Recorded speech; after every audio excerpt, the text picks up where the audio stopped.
Hey everybody, you probably can't hear me. It's on here.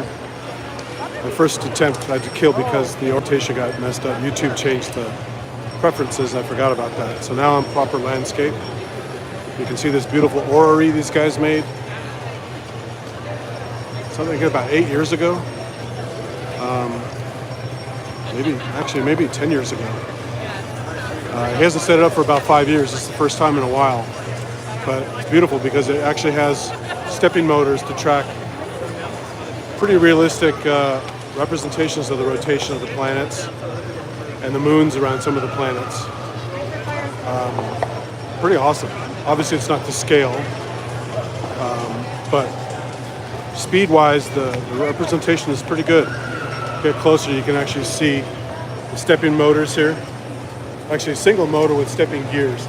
It's pretty ingenious what this guy came up with. Single motor down there. Just being converted with all those gears to drive all these rings. The center sun object. And there goes Mercury. And all the planets around. Here comes Venus. This is like a race. And Earth is catching up. And the moon. And there's Mars with Phobos and Deimos. They're neck and neck. And Earth pulls ahead. Sorry, that was cheesy, but I couldn't help it. So there you go. There's Earth and Moon. There's little Phobos and Deimos cruising around Mars. Beautiful Saturn in the background. I'm sorry, Jupiter over there, Saturn over there. Uranus over there without the ring, vertical ring.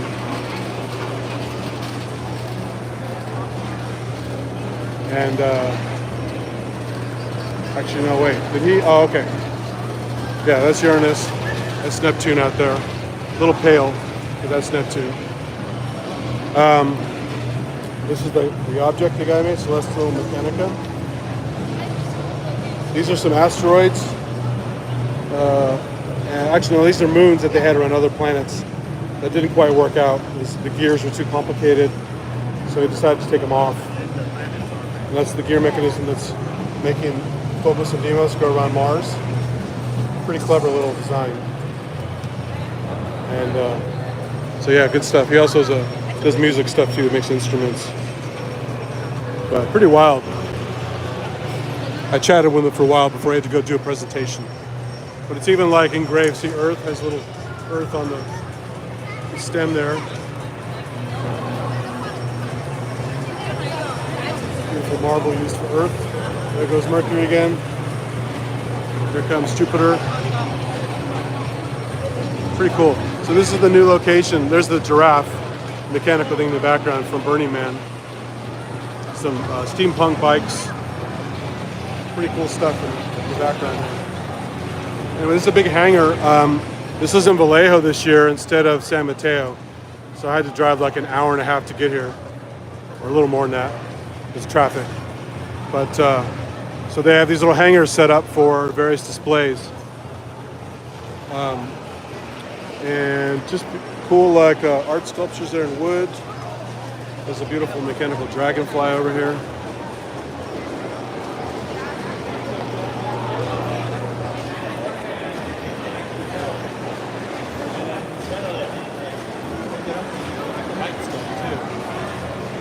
This guy's teaching kids how to juggle stuff over here. And this workshop is always here. This is great. They make replicas of all the sci-fi, steampunk, Star Wars, fantasy stuff.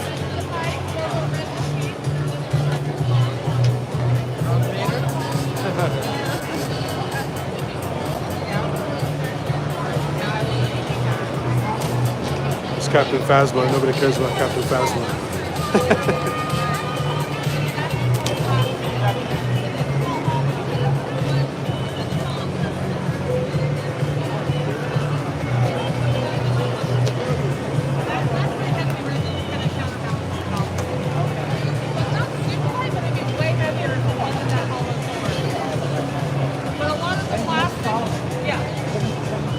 Master Chief. Weapons. There's a video game character here.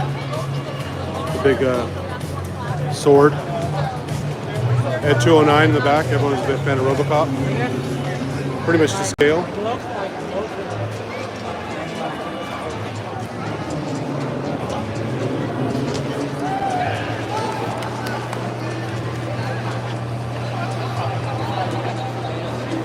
Big sword. Look at that big sword.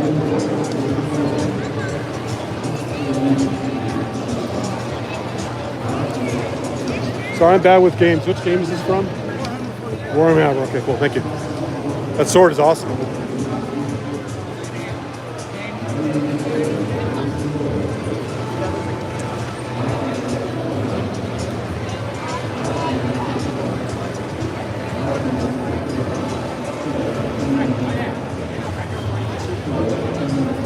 Some attack gnomes for your lawn. Got claymore mine on that one. Oh my god. This is Second Amendment gnomes here with their firearms. RPG. Machine gun. It's a minesweeper.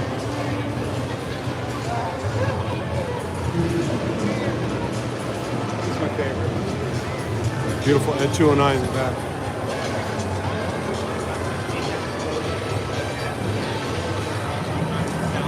Great detail in this thing.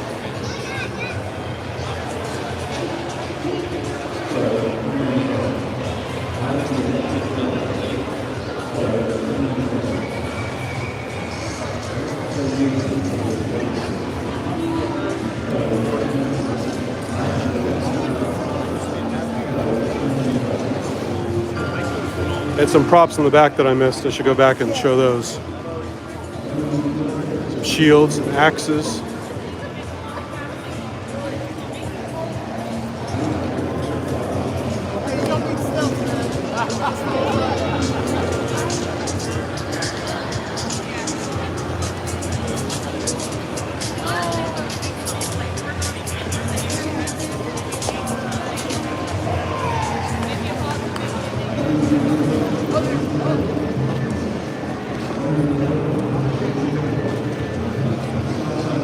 Segway drivers around here. Nice shot of Saturn there. There's a Lego submarine. Pretty impressive. Man.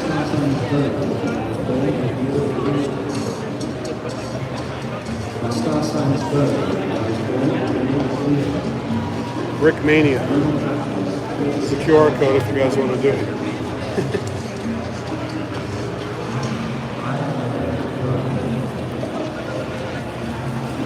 Look at these bikes.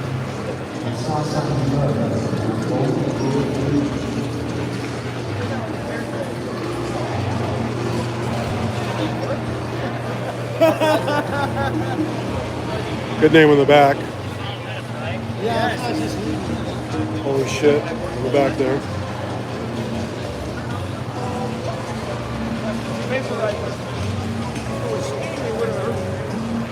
So exhaust manifold. Bike frame. Other side's a good side. Yeah. Oh yeah. That actually toots too, right? This one runs. Does that go toot toot? Yeah, it runs. Oh wow. Steam powered. Look at that. That's real steampunk. It's not run on steam, it's run on compressed air. Oh, compressed air. Okay, cool. Nice. Thank you. Got the engineer cap on. That's perfect. Yeah. Oh yeah, let's check it out. There's the manifold on the other side. Oh wow. Automotive history. That's great. Good. Bike is a sprint. Good for speed bumps. Yeah. That's cool. Nice. Thank you. Beautiful. There's an electric giraffe.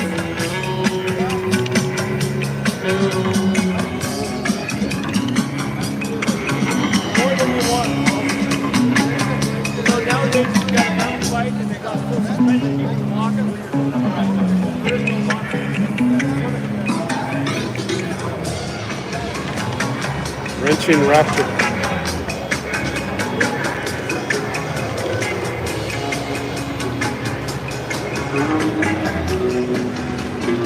It's pretty crazy. This is Mr. Segway again.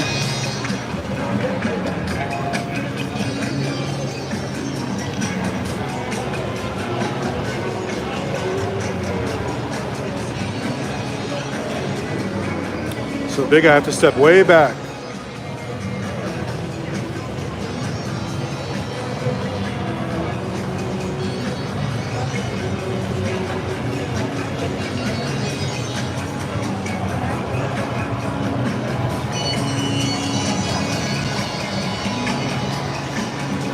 Little model kits. Pretty nice models. QR code if you guys want it. Build your way to victory.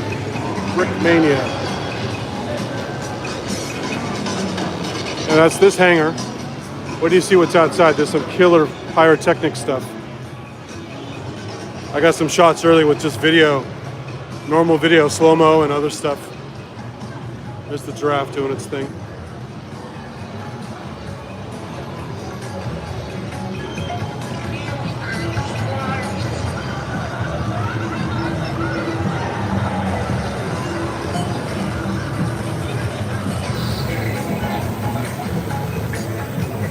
It's got snow globes for little giraffe horn thingies, protuberances.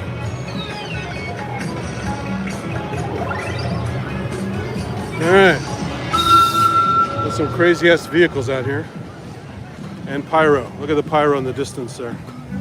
This is all like Burning Man stuff. They're often meant, I guess Burning Man, the guy said for the orrery, he got like $30,000 from Burning Man Foundation to build that. And then just more maintenance money to upkeep it and keep bringing it out there. They have live foundry stuff here where they're doing stuff with clay and metal, and blacksmithing.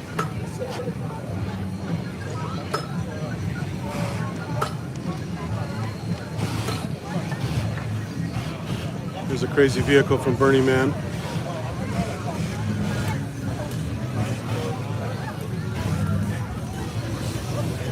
I can feel the heat from here, the pyrotechnics. Some serious heat.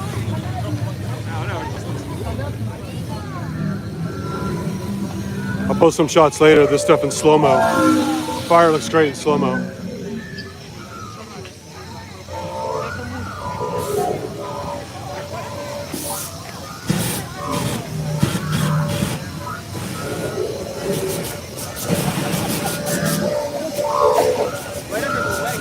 Little control boxes here. People can fire off the plane. This is the Flaming Lotus Girls.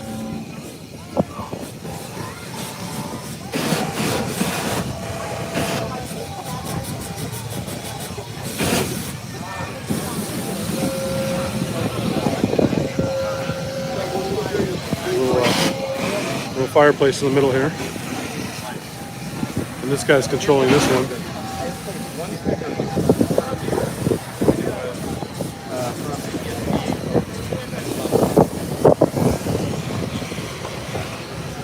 So we're on an island here called Mare Island. And Mare like a horse, M-A-R-E.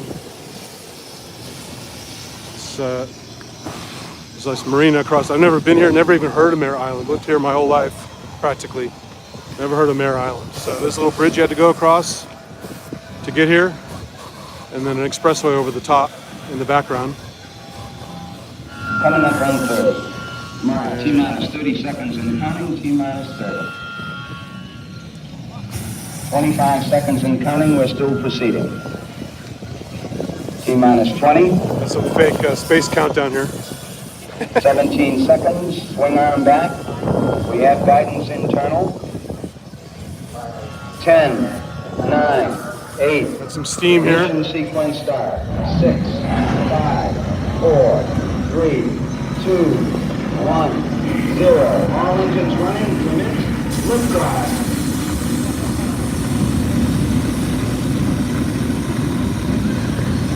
Yeah, look at it go. Boy, is it going fast.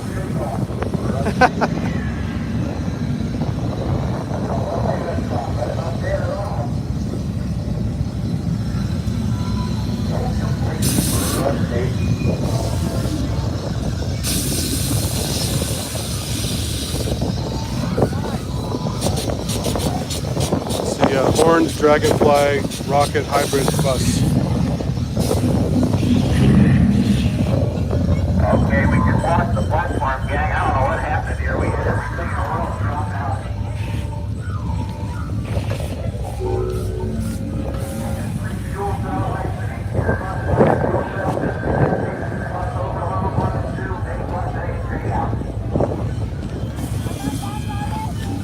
You see the ground is all wet. It actually rained earlier. Started raining in my area today. So I know you guys are pouring over in the UK, but over here it's just kind of a smattering of rain. Cloudy as hell, dark clouds, waiting for rain later, but no rain right now.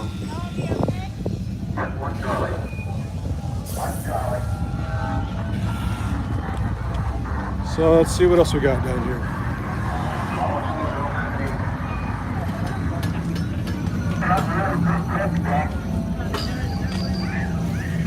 Some woodsmith stuff over here. Roger, we copy, Pete. You're looking good. Into carving your own wood.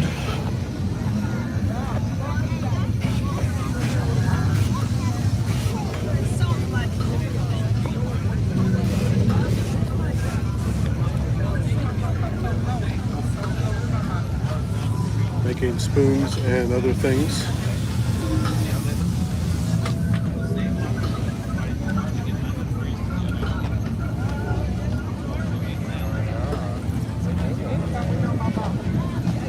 So that was the foundry I came out of before. It shows all the companies and folks that were in there. You can look them up online. Here's the official maker robot icon or avatar. It's everywhere here. On the signage. Here's some of the crazy vehicles they got. This is the pedal powered stage. So everything on the stage isn't solar powered, it's pedal powered by all these people on bicycles. Here's this crazy bike here with pulling a boat with solar panels. There's a nice big pedal from the rain earlier.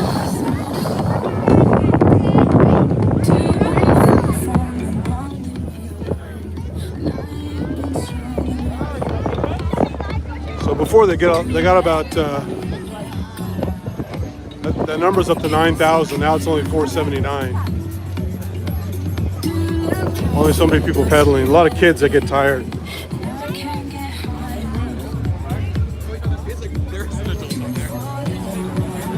Just pedal power.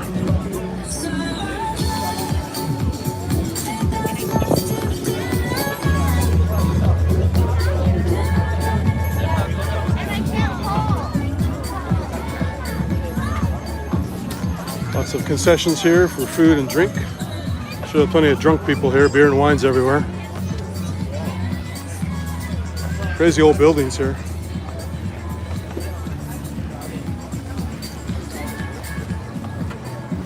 Got dim sum, boba, Mexican food.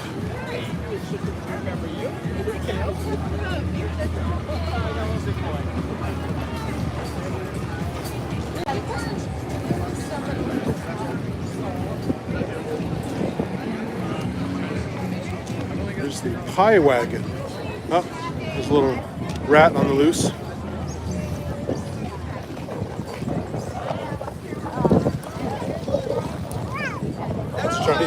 He's trying to kick it.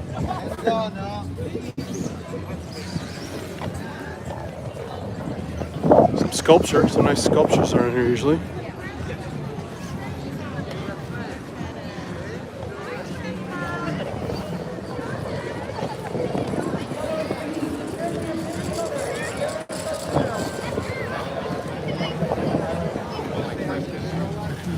Ice cream.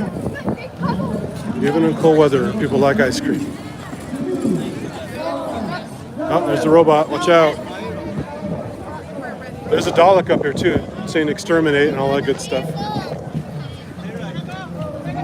This is cool, this camping setup here. You can set up on top of your car. Camp in the middle of nowhere safely on top of your car. Store your bike. This car's a carbon fiber bike. This is the company Ren Safari that makes this get up. Pretty clever. Elevated off the, I mean, the only thing that's going to get you here is a bear if you're in bear country and they want your food. Other than that, you're pretty safe up there. There's a robot again.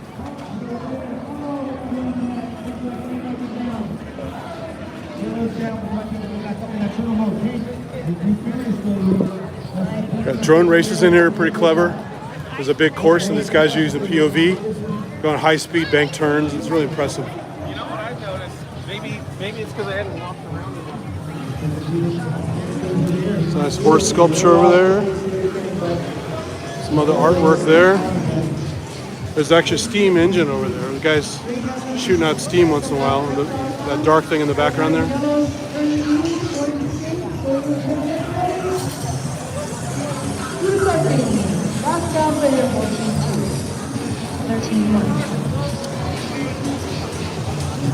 Green and yellow maybe back there, but I think green still got maybe another lap to go. There we go. 14 there's yellow. All right. That's 5 laps. Good job. Good job. There is wins that round. Give up Oscar, round of applause. Sorry, that was Pink that won that, everybody. Yeah, he was already done. He was just sitting there. He managed to stand there. The other cars were on something. This is the,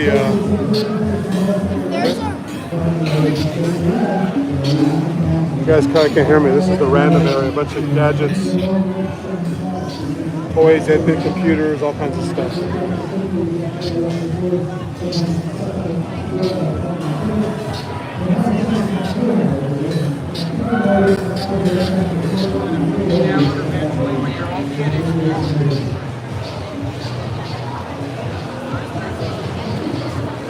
That's some crazy Lego stuff here. I've seen this one before.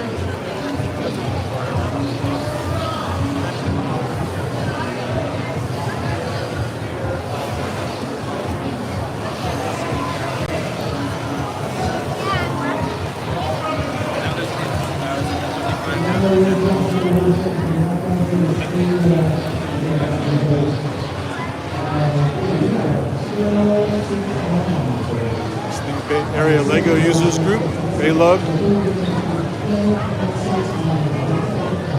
Crazy.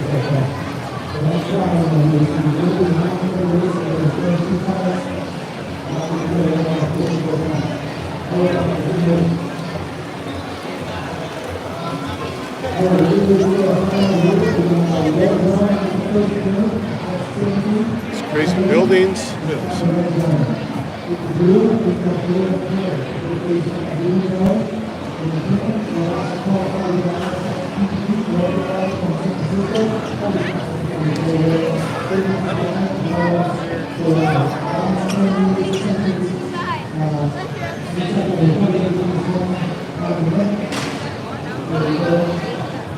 Let's get their drone stuck in the nets.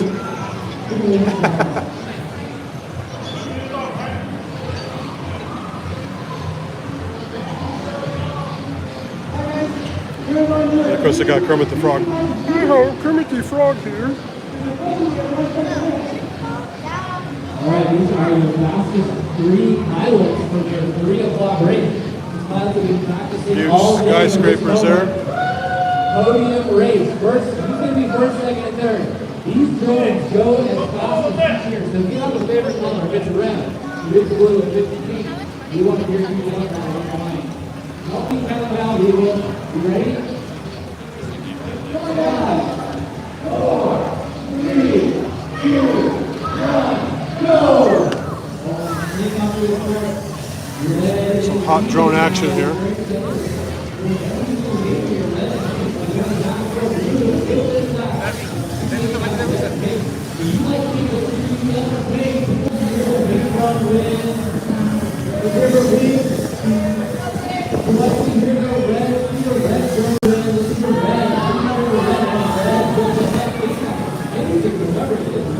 We got the added difficulty of wind here, so it makes it harder. Usually this is indoors, and that's just open hangar. There's some POV of the guy if you want to get seasick.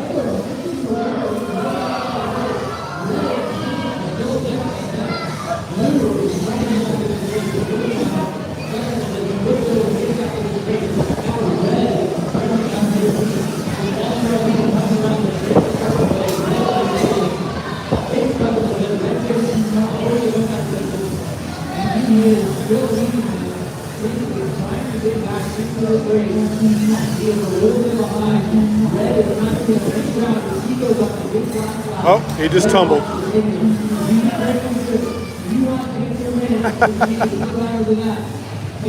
Gotta go in the Transamerica building down here.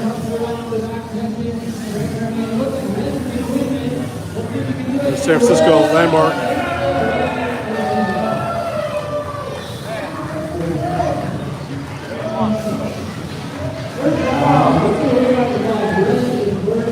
Ship in a bottle.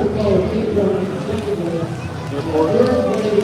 Can't do it. They were road races supposed to go to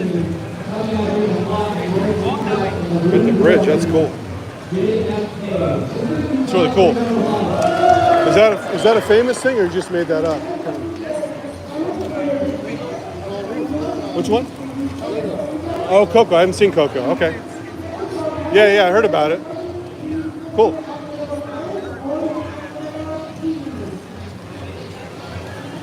Nice. I'll check it out. Thank you. That's very good.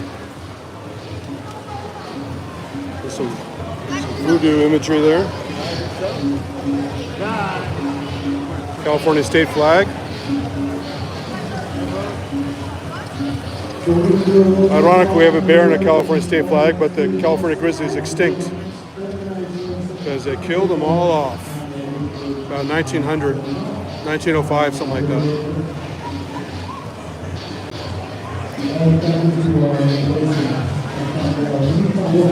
Look at this, electronic music from scratch. Here's the QR code, guys.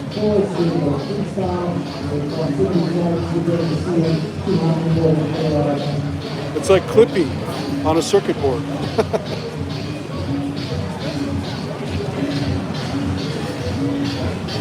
Look at that old thing. Holy smokes. Speaking read, I have one of those, but mine's not modified. That thing's really cool. Look at that little keyboard there.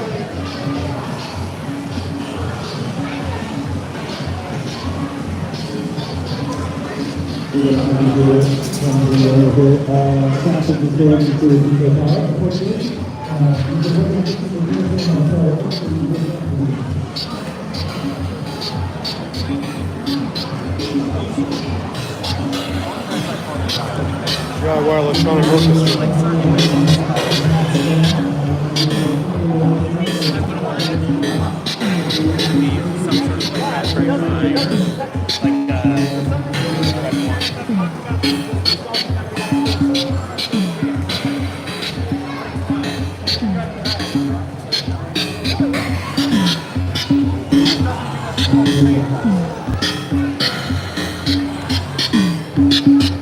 Is this Arduino, or what's the circuitry for this? Sorry? Yeah, is it bad? I mean, if you want an explanation, I do an authorized. Oh, okay. I was giving you a couple seconds, so. Oh, yeah. No, I was just gonna ask you what it's running.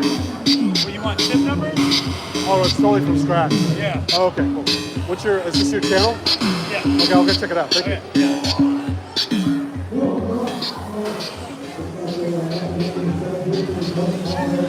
The guy kind of didn't want me to live stream. I get it, because he's doing some original music there with his gear. So I have his webpage. I'm going to check it out later. There's a robot with a lightsaber.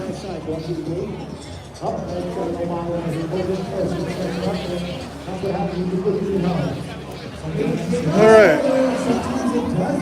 Yeah, normally stuff is in a room where it's actually more noisy, but not windy and a little more spread out. It's kind of tight this time.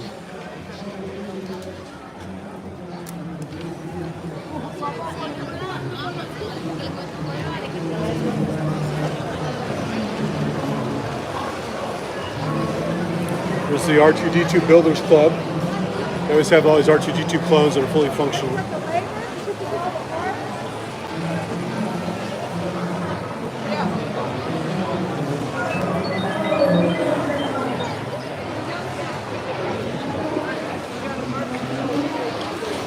Robots.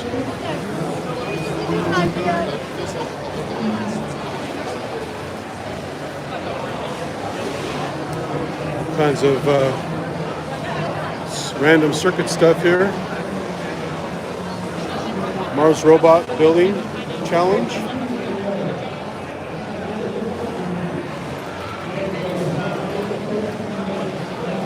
There's the synth connection at your fingertips. You guys will like this. Mosi Audio is the Instagram, looks like.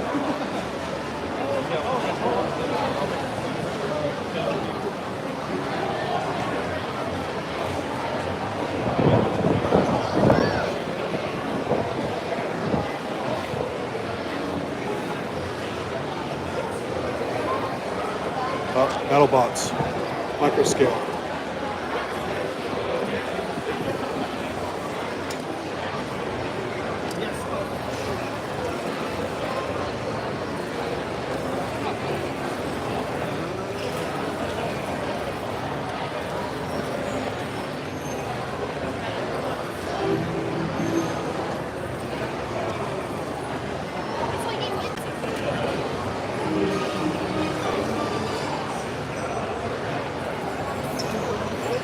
It's like an even match. They can't get each other. But now he's playing the guitar synth.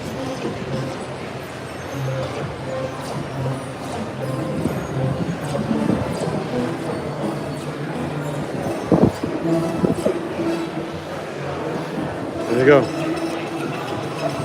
That's what the Mosi sounds like.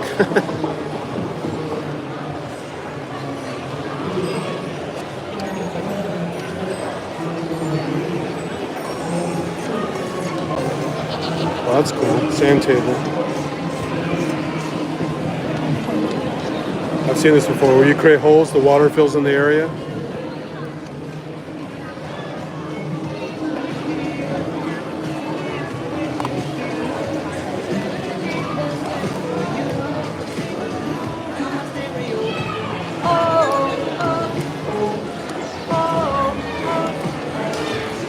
Some cool AR stuff.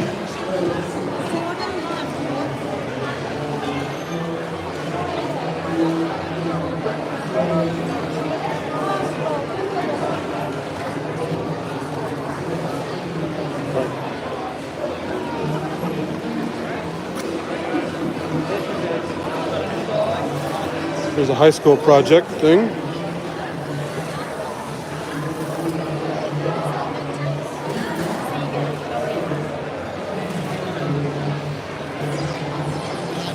More Lego stuff. So Battle Robot is a kit you can buy. This guy's made them out of there's a large battle bot.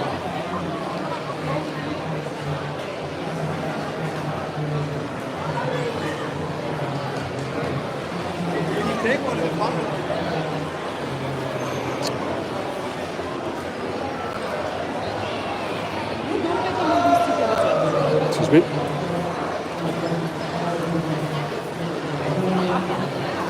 Lots of 3D printers around.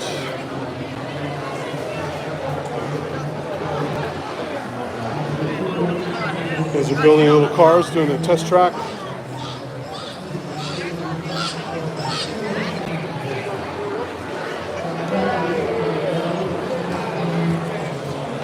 What's this guy doing? It's got creepy, interactive, creepy photos for Halloween.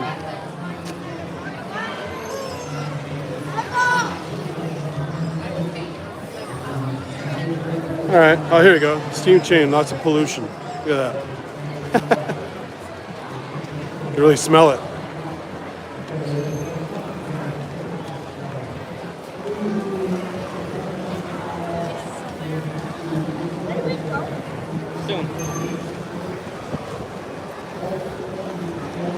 Woof. Thing's hardcore.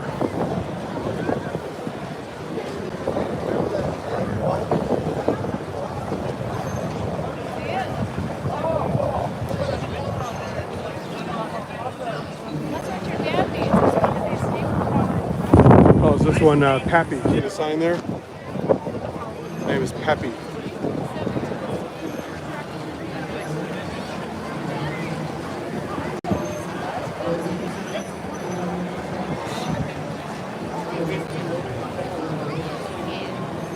Occasionally it goes choo-choo, but not this time. It's quite loud.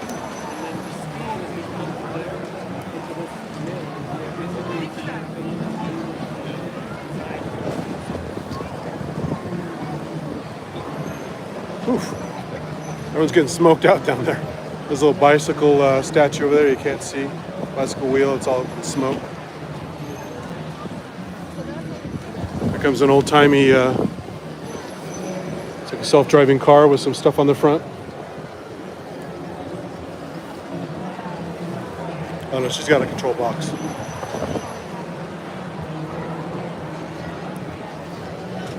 Okay. There's a big old crane by the entrance. That's where they had the Coke Mentos Giants Fountain Challenge thing. I shot video of that. I'll upload that later. You can see that.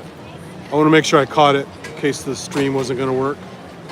And there's a manual rail car there. Kids are pumping away on some rails there. It ends right at the steam train. Drone racing. Okay, let's go back in and get some more action. See what else we can see. So you saw, that's the cars. Let's see this section. It's a, what's this called? Portable houseboat. You just barely fit in there. Look at that. Little table. You can break it down, put it in your truck.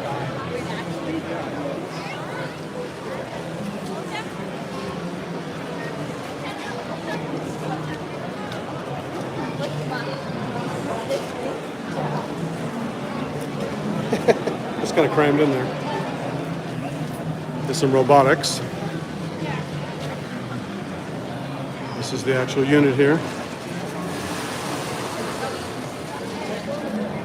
Kind humanoid.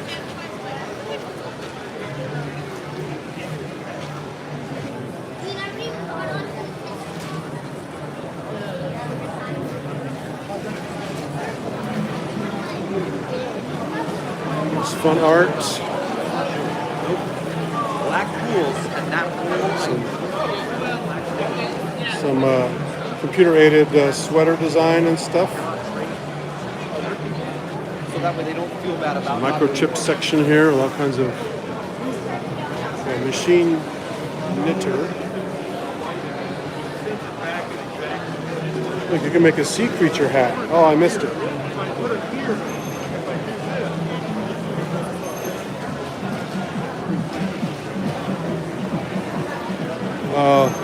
There's a little Shiba Inu. Looks like a Wagyu. That's good for you. Hello. Oh.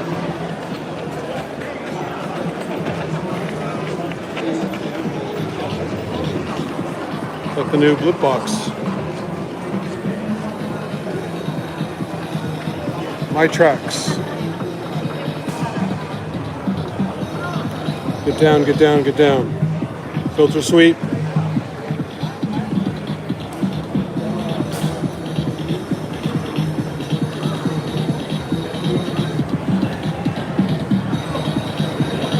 Novich here.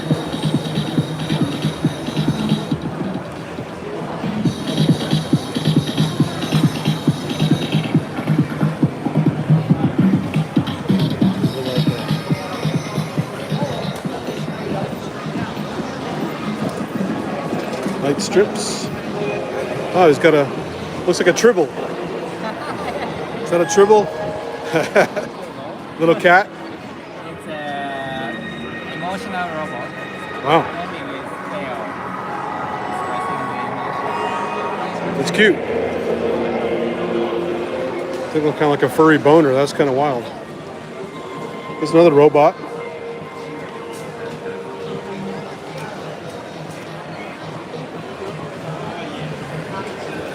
This Homebrew Robotics Club of Silicon Valley. Some cool shit here. Oh, look at these things. They're actually talking.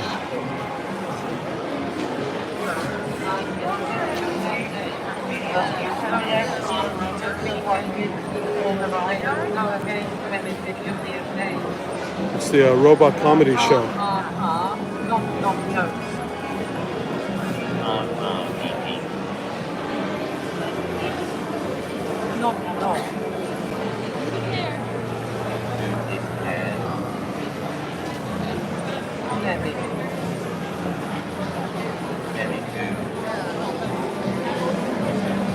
Nice to see you. Oh boy. Those are the jokes, huh? Robots are not taking over. Those are the jokes. They're not taking over. Little robot over there is kind of cute.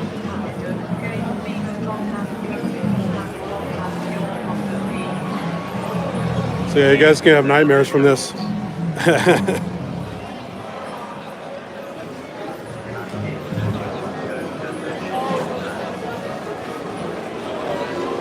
This is cool. Bittle and Nibble. Little dog and cat.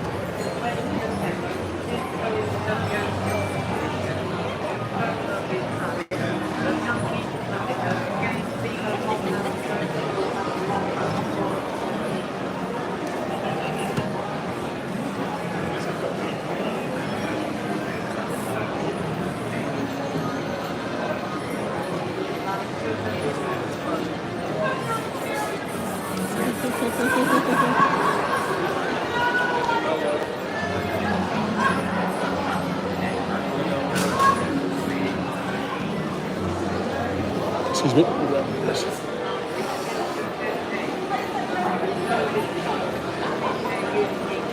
It's pretty cute. It's good for cats on.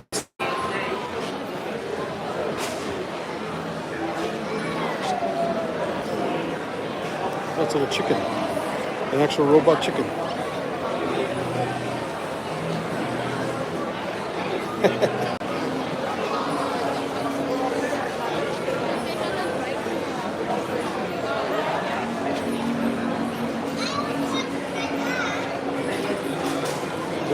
little piano.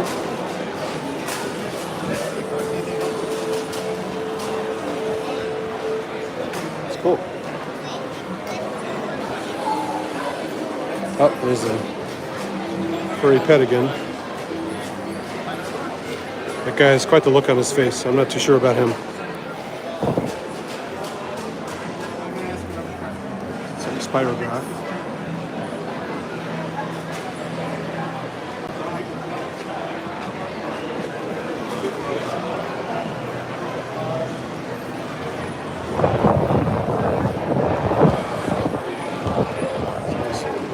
Robots.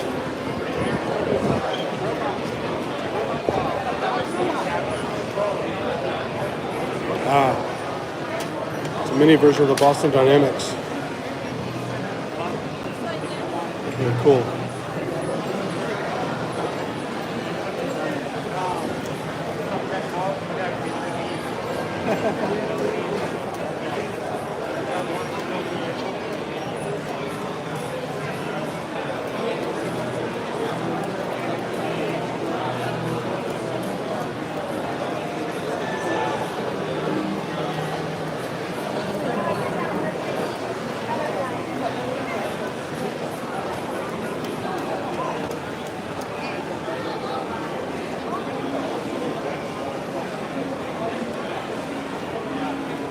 Kid's scared here.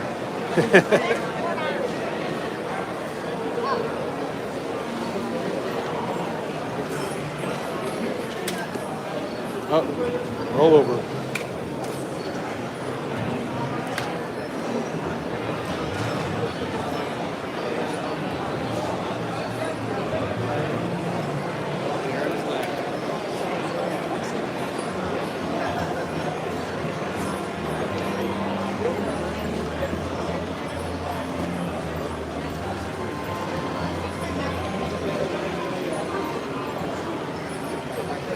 The FOC Robotics.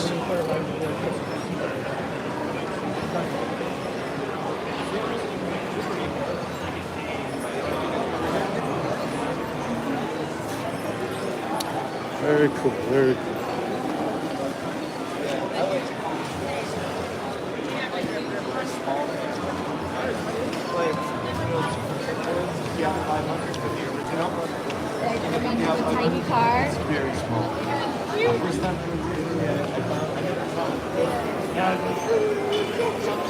Those are robots.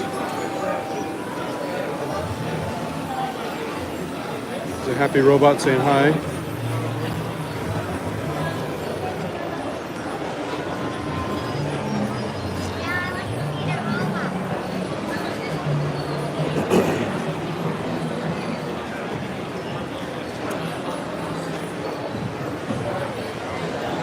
Wow, that's pretty cool.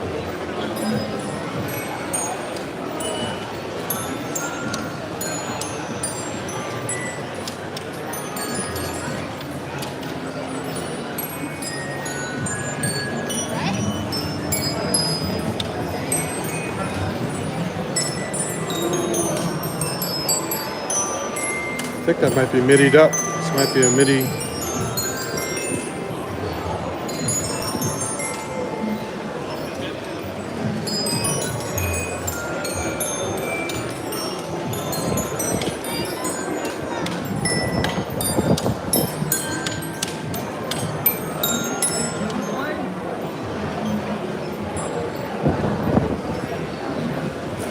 Oh, it's got it middied up now.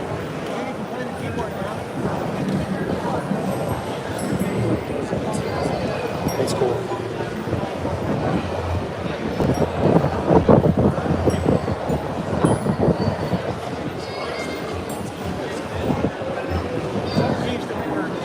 Does this say MIDI velocity?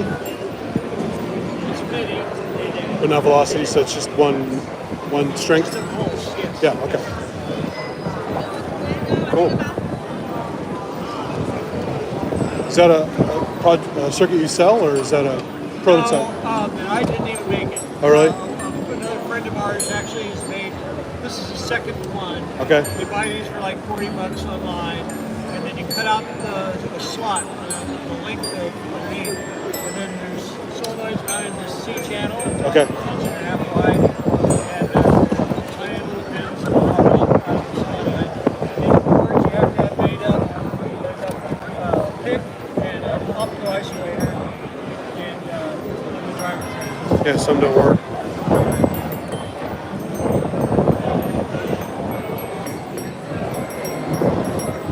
You can see the key moving there. That's cool. Good idea. Thank you.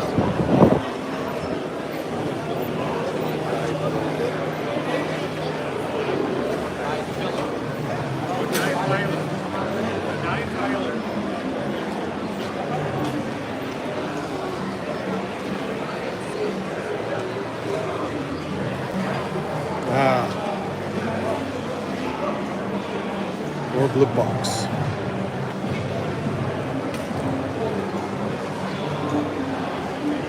All different colors of blue box.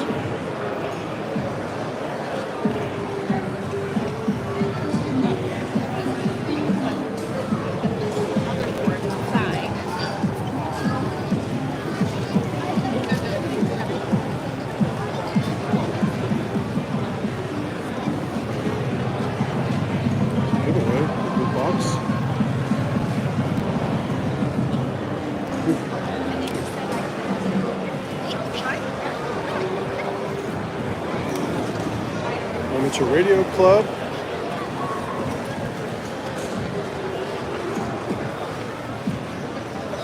More blip box.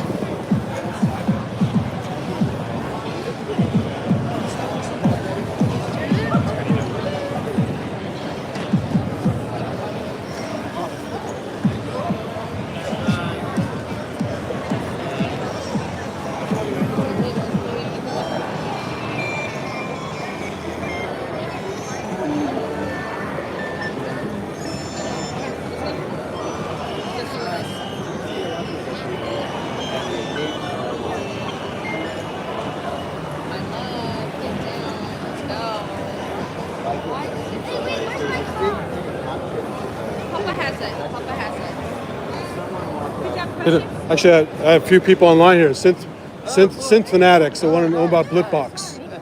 So that's all right. Hey, pizza's great too. But what did you change in the new Blipbox? What's different?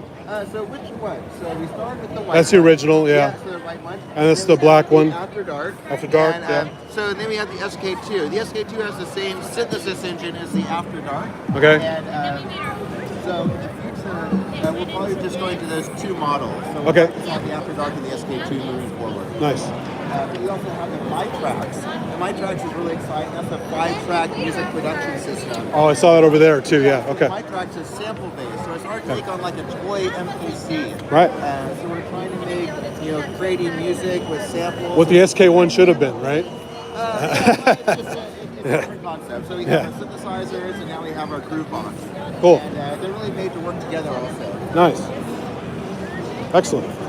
Yeah, I had my eye on the After Dark for a while, but between these two, what's the main difference? They're pretty similar. The SB2 is really made for kids more. So Okay. the main difference is it has a light show, whereas on the After Dark, all the LEDs show specific modulation parameters. So functional so you know what you're doing. Yeah, so you can see like the LFOs, the envelopes, and all the modulations in the LEDs. Cool.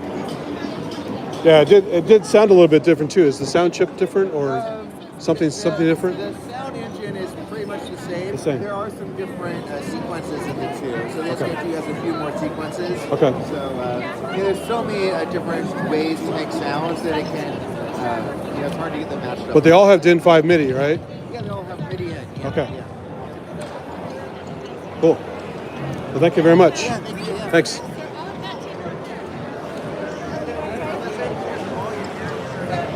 All right, there you go, Mr. Blipbox. Hope that came through okay. I don't know if the signal's any good here. Boy, here's an old blast from the past. Look at the telephone with the coin box taken off.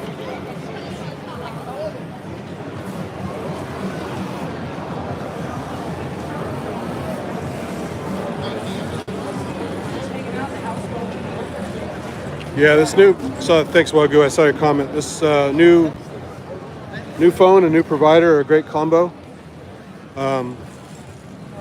Verizon's a shit provider. This is T-Mobile.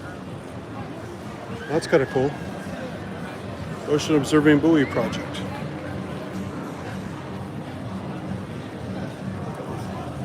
Anyway, so yeah, I'm generally having better luck with this most places, but this is nice because this is kind of middle of nowhere with these kind of old buildings. There's a lot of metal shielding here, but it's plenty of open air, so it should be good unless there's some other interference around here from something. But since you have a marina over there, a body of water, a bunch of mostly empty buildings, the signal should hold up. There's a double bike, that's kind of funny. Recumbent bike. There's all these experimental bikes around here that they let kids ride. There's a robot again chilling out. This little garden hangout. There's Make Magazine, the guys who put on the whole show. This year, it actually, I think, paid for most of the show. When they had I was talking to the guy who built the orrery, and apparently it got so huge and corporate, and then suddenly corporate funding pulled because they just didn't want to do it anymore. So it went from a giant show to wasn't worth doing at the San Mateo thing anymore, I guess. They wanted to do more remote at a cheaper location, so they picked this one, which is kind of scenic, actually, nice and breezy. San Mateo's kind of drab where they have the convention center. This is kind of a nice area here. But so yeah, Make Magazine has all the cool articles on how to build stuff and also puts money up for the show. And then this Maker Shed is where you can buy products to assemble your own stuff.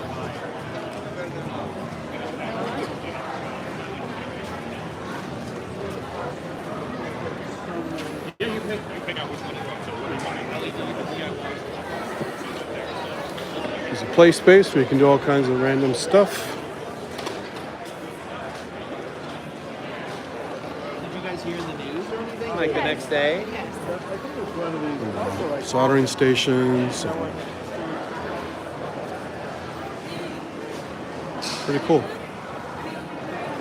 Here it's open air, you have to worry about breathing all that stuff. Let's check out the shop here. Hello.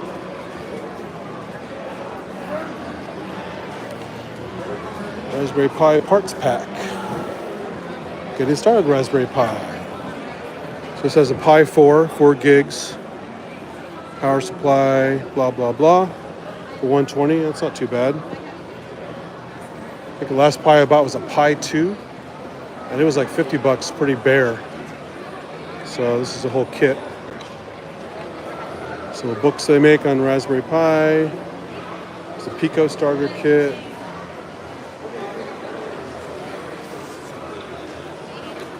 T-shirts. It's cool. They even have books on calculus and geometry. Get people edumacated. Just a micro bit board. Looks like a little robot.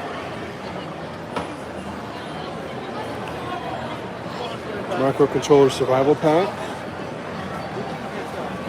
Leather work.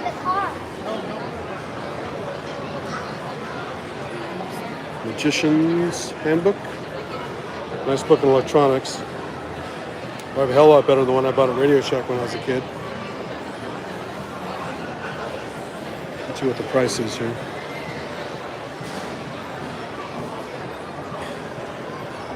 $34. What do we got? Making Simple Robots for the kit. More t-shirts.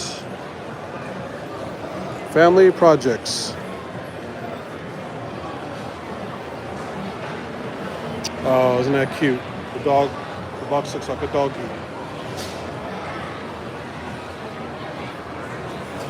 That's a good one. Musical inventions. That might be cool. Instruments to toot, tap, crank, strum, pluck, and switch on. 25 bucks.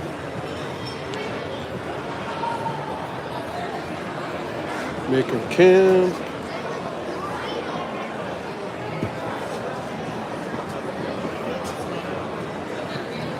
Getting started. Making your own stuff. Nice little kit you can buy.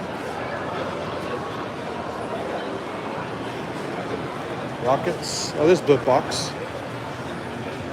So here they're selling it for $179. I guess they're both the same price because both models are here. Well, at least not the After Dark one. But $179, it's not too bad.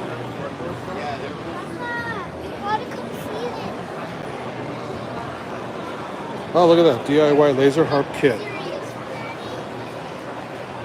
Yeah, I might actually have to get that. Do a phony baloney Jean-Michel Jarre thing. It's only 20 bucks. I think I will get that. Why the hell not? So it's still sealed, looks like. So yeah, I'm gonna build this laser harp kit. See how that goes.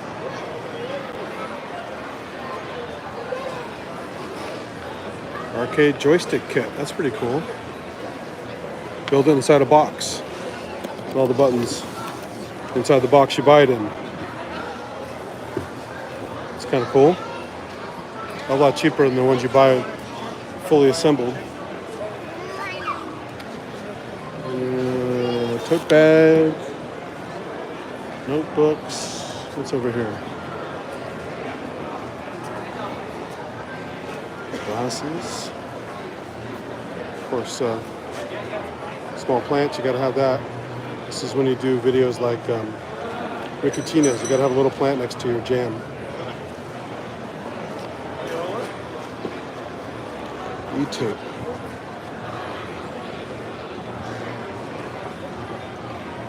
So wearable projects, you can use e-tape.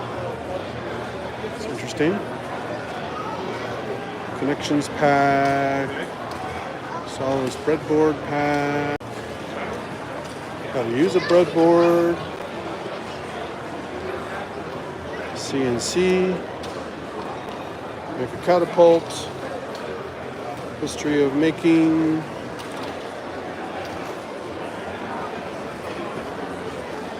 Flying machines and drones, rockets.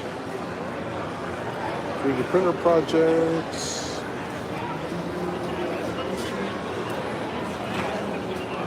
Forrest Mims I saw his stuff a long time ago. This would be cool. Home chemistry experiments and biology experiments. I should buy these. But I don't want to lug a bunch of stuff around. I'll buy them online. Forensic science. Maybe Quincy at home. 3D printing, 3D printing. More shirts. Alright, I think I'm going to stick with the laser harp and get away cheap. Oh, I missed the other side. What was over there? This one of these? Good buddy.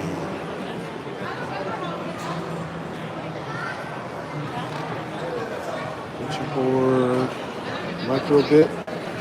Very good stuff on the microbit. Oh, here's a little piano thing. Probably goes with the microbit. Yeah, piano for microbit, 25 bucks.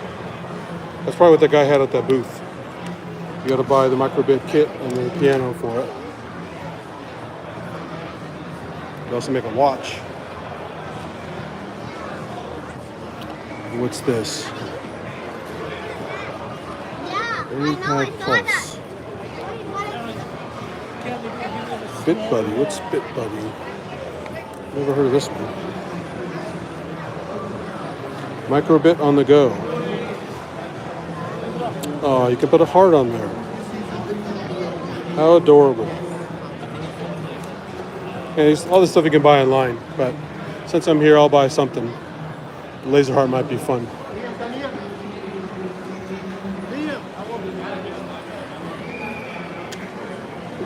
Pretty cool. Look at this guy.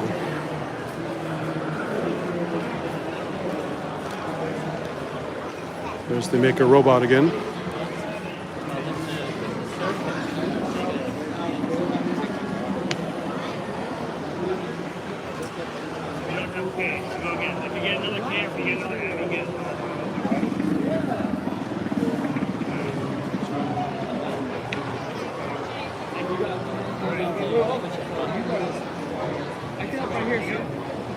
Is this a spin to win thing or? Yeah, so if you spend 75 or more here at the store, they get you a spin. 75, okay. Yeah. This is only like 20 bucks, so. There's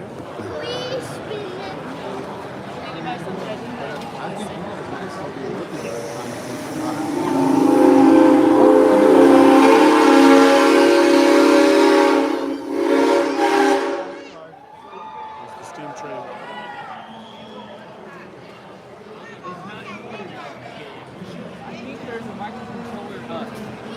Yeah, I think there's a microcontroller here. Yeah, no, over there. Yeah, it's called the microcontroller survival pack. When you get my technical, wait till he's done checking that guy out, and then go ahead. This is the harp, right? Laser harp, yeah, it's like 20 bucks or something like that. Or? Yeah, we are also, we have the same question. Oh, yeah. Okay, EJ, what's up? Do they need to get a microcontroller? Yeah. From the microcontroller? Stick it in there. Oh, tap, yeah. Please, thank you. Oh, yeah, sure, thanks. These are killer. It's like $250, and it's super smooth. I'm trying to find one that I can mount onto my dash for my phone. This has a tripod mount. Really? And a little tripod that comes with it. So you just set it down. If you use the app and turn on tracking, it'll actually follow your face or your, just kind of pivot and follow you around. So it's really cool. Those are dope. That's the phone number? They're good. He was just telling me about it. It's the best one I've used. I've gone through, I've made my own from parts from drones from China. Nothing ever worked right. This one's like folds up, puts in your pocket. Super cool. Isn't that like a sustainability? Like sustainability something, right? It's just a 3-axis gimbal. Folds up. It's made by DJI, the same guys that make the Phantom drones. And oh yes, please. Thank you. What's the number? Sorry. Number? Phone number? Yeah. Could you email? Maybe we can do this for email. Sure. Because we need more stuff. It's just faster with the phone number. All That's it okay. is just sending you the receipt, nothing else. $5. And the shirts is $10. Got everything figured out? Yes, sir. The total is $25.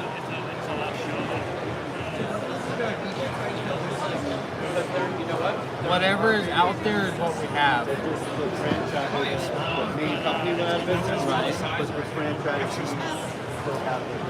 me edit the front part. You can try it on, you know, just put it right over the jacket. I was in Alaska. I think that's right. Looks good. Okay. Good. Send. Hey, are these all? Every single shirt that comes out of here is $10. Doesn't matter which one it is. Everything on the floor is $10. All set? Good. Thanks a lot.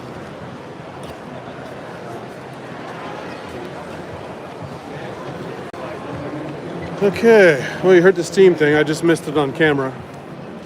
They set off a blast a while ago. Got a break in the clouds here. May not rain again. Thank you. It's scary, mommy. Oh, here's the inside of the robot. Little bicycle in there.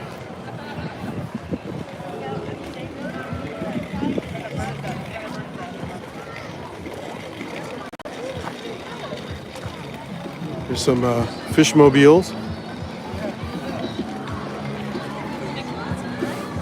The osprey chasing them. That's pretty good.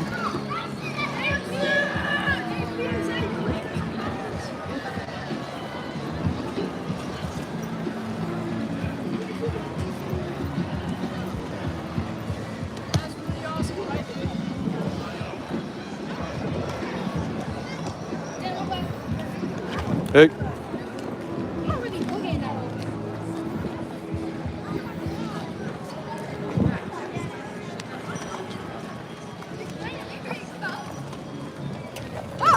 This is probably where they took off from, is the birdie. All kinds of painted canvases at the top here.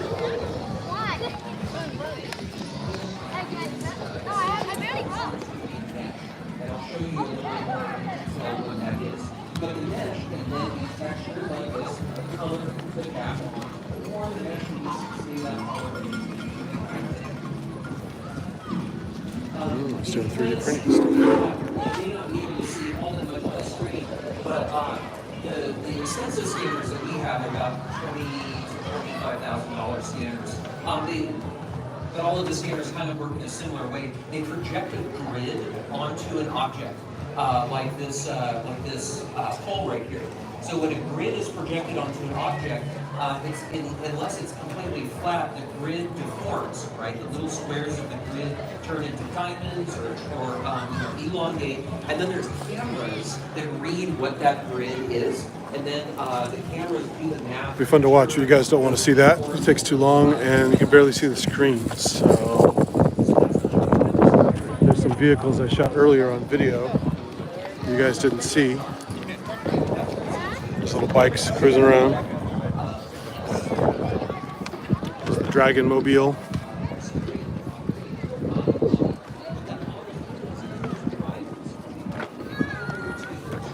Golden something or other.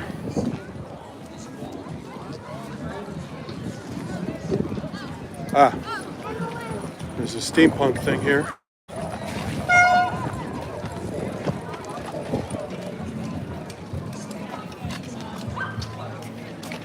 There's a painting of the bridge I went across. There's a steampunk design place here.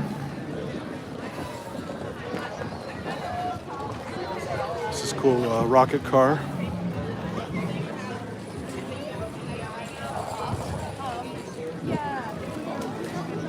Oh, there's a pontoon boat car.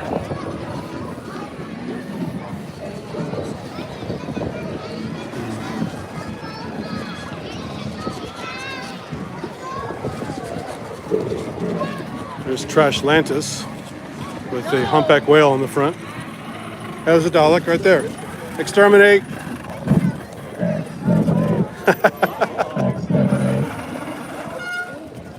Identify. Optical camera device. Scanning. I have to get to my TARDIS.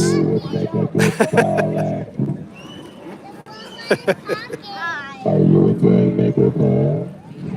No. Wrong answer. Exterminate. What is the best project you have seen there? Hint, hint. The Dalek is the best thing I've seen here. Correct answer. I will not exterminate you. You want to take a picture? You just have me. Uh-oh, you got attacked. Enjoy your fair time. Thank you. Back to the TARDIS. The TARDIS? All right. I have never played. Robots late. The robots late. The robots going that way. Out of my way. I have an appointment. Perfect timing. I think you guys will like that. Look out. It's a trash mobile here Be gentle. with fake logs. Out. There's the guy doing the voice and controlling it. Kids are out of control. There's some trash robots.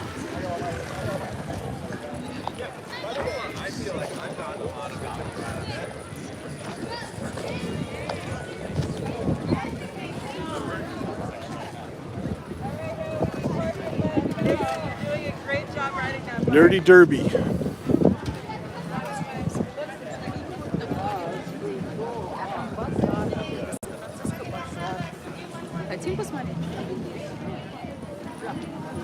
Yeah, exactly. I'll see your head. Yeah, there's no guy. What are you talking about? It's a real Dalek.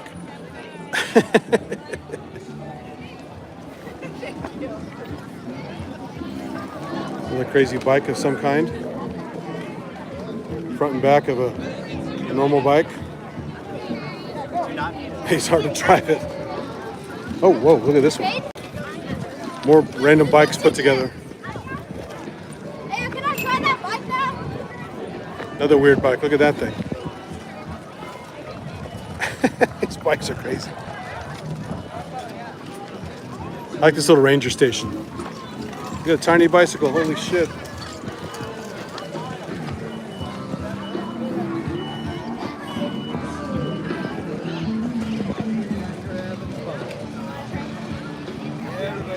So yeah, there's tons of building space on this whole kind of pier section of the island. Industrial, this and that.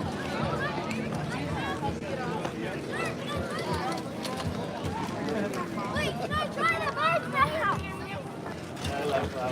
There's more ice cream.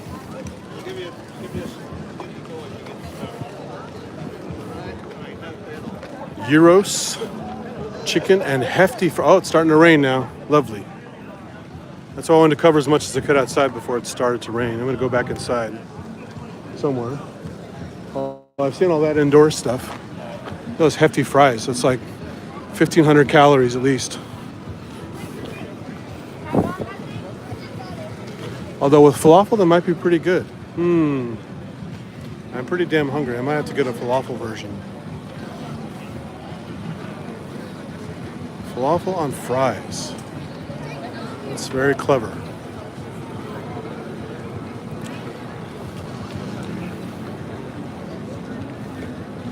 We'll do a quick time check here. Let me see if this works. Can I see my time? I cannot see my time.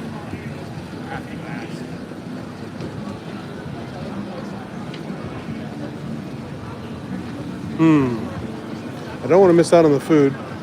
This event closes, I think it's 6. I don't want to screw up the stream, but I can't see my clock on this stupid stream. You guys post in the chat what's your local time? I'll just do the math.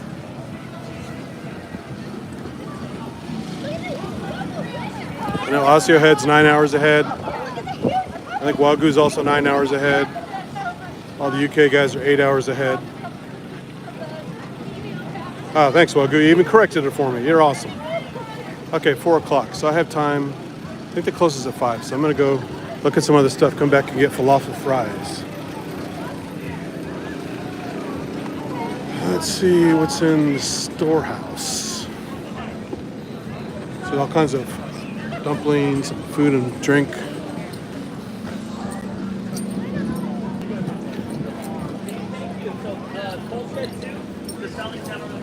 So maker listing if you guys want to look these guys up.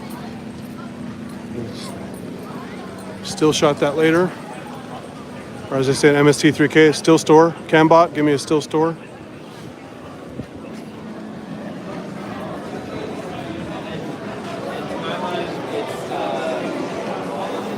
It's so weird with this industrial vibe. It actually kind of fits the Maker. The Maker appeal. This is called the, although they open the side doors, this is called the dark room. So you can see the neon stuff. All those little cool products you can get.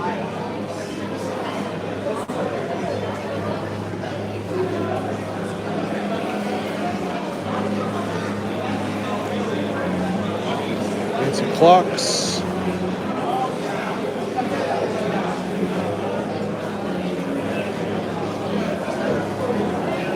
That's cool.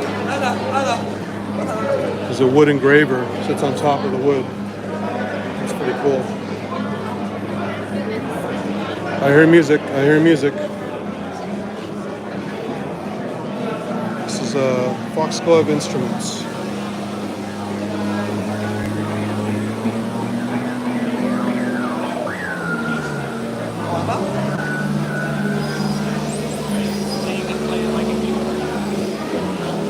Look at that project. Holy smokes. Nice guitar, huh?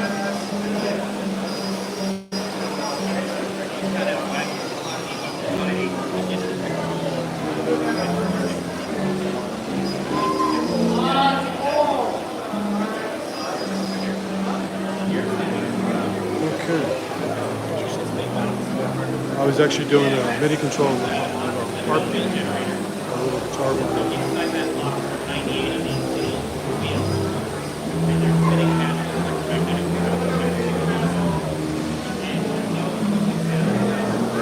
Pedal controlled Mother 32.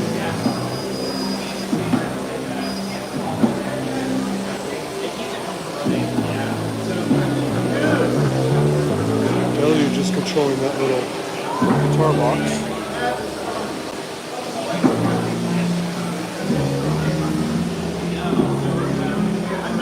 I'll come back, this guy's busy.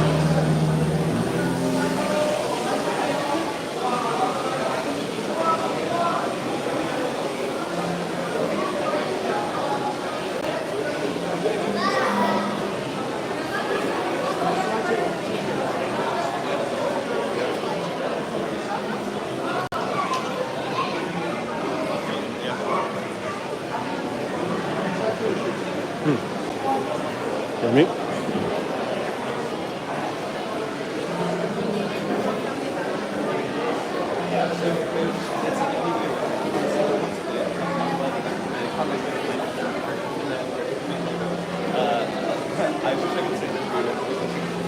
Here's Noise Bridge. This is Noise Bridge Hackerspace. This is where I played the EMOMs in San Francisco. Noise Bridge Hackerspace. Cool.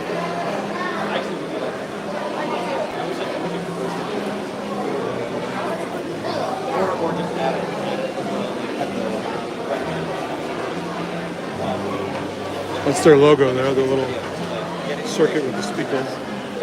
I recognize that. There's the front room, the video games and stuff they have in the front when you first walk into the hackerspace. They're just doing a tour.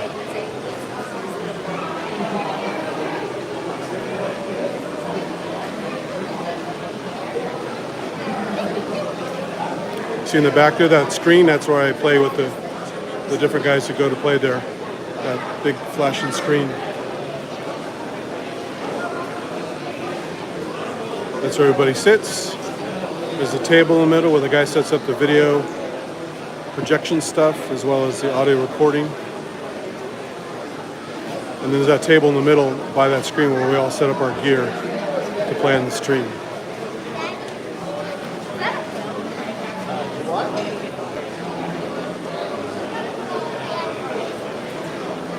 There's the big light-up table where I can barely fit on one side with my modular because it's too wide.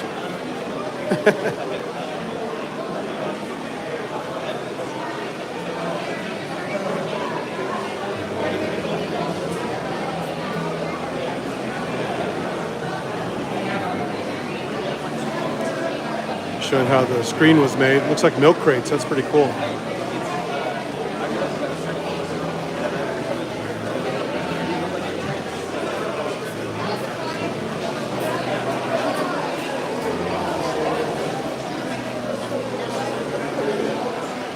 And I can see behind it. I've never been behind it.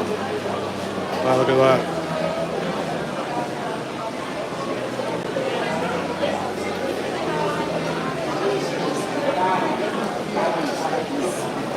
It's all Raspberry Pi controlled.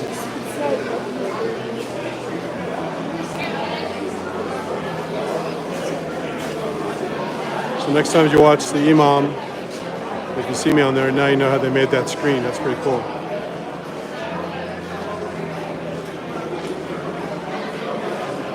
Good, good. There's a homemade games usually here. Guys working on game prototypes.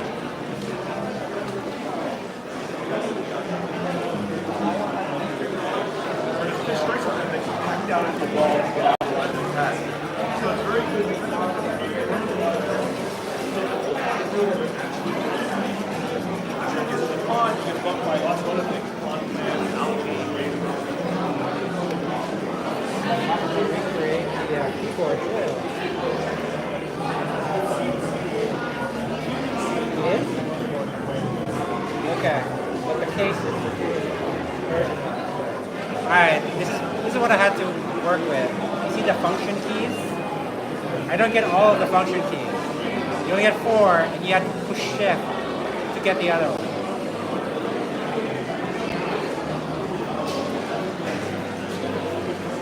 It's a wonder I got anything done. C64 stuff for you guys who love that stuff. There's some cool artwork here. Wow. It's pretty wild. Look at this stuff.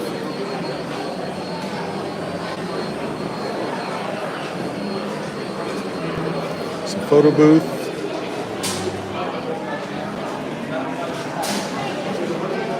Ah, this is great. Building machines to explore cell behavior. I love that.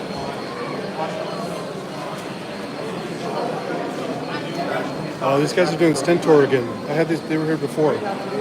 They discovered that Stentor, this really large ciliate, so single cell microorganism that basically has this threat response that when it's disturbed, it will kind of scrunch up into a little structure and then slowly unfold into the kind of cone shape that's the normal body shape. And they discovered that if they trigger it on a regular basis, spread out enough, it will keep contracting. But there's a period where the body learns, I say body, it's just a single cell. It learns that the contraction is no longer necessary, there's no threat. So they basically stop contracting for a period of time. They actually have a memory, and you can condition them to learn not to contract over a period of time. If you wait too long, they'll go back to contracting again because they don't have a brain since it's a single cell. But they do have enough of a cell mechanism to kind of remember superfluous stress elements that aren't threatening. And so there's a certain period of time they discovered they will start scrunching up again with a threat. This is the guy I talked to before. He actually gave me some Stentor samples last time, and I think he will give me some more so I can study them. I'm going to ask him. Because I love Stentors. I can't find them anywhere. So he cultivates them for his experiments. There's a little vial of them right there, showing live on the computer lab. So I'm going to come back and ask him for some samples. Uh-oh, watch out for the skeleton.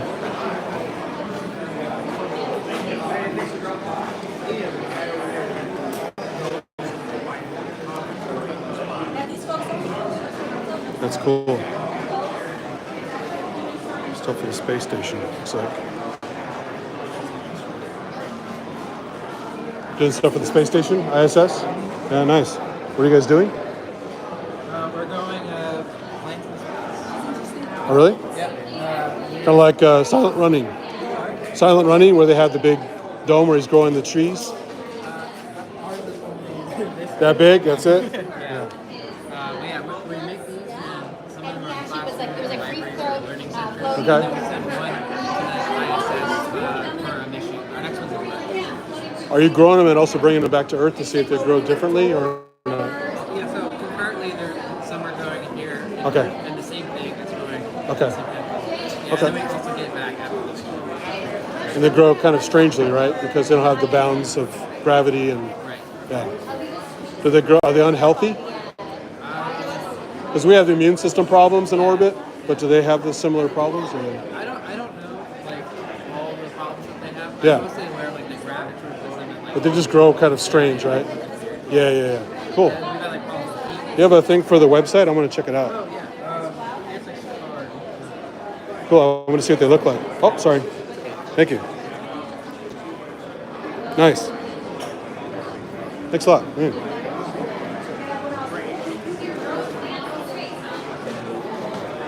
Some more homemade makerspace stuff. Oh, that's cool. Speaking of space station.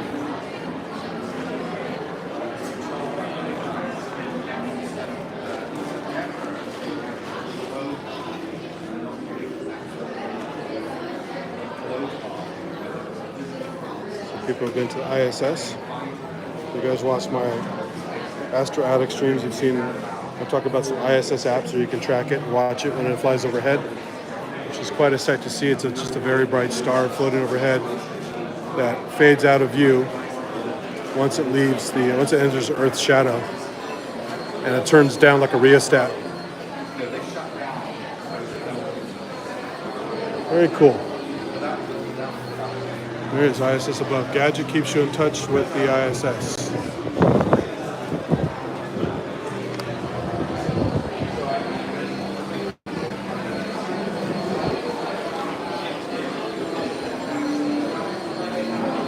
Oh, that's the, this is great. The little Muppet playing the, you have different songs in here? Yeah, there are 10 songs that you can play. Oh, cool. I had it, was it playing, oh, was that female singer it was playing? There's Adele, Vanessa Carlton, Adele. Sarah Bareilles. No, it wasn't one of those. God, I can't remember which one it was. But it was really cool when I was checking it out. If you guys haven't seen this, he has a Muppet thing that's robotically playing this piano to real songs. It's pretty cool. So, thanks. I shot a video of it, but this is a live stream, so I'm going to put the video up later. It was really cool. Thank you. Do you have a card or anything? Or? On the back of it. Excellent. Thank you. That's cool. It's Vanessa the Robot.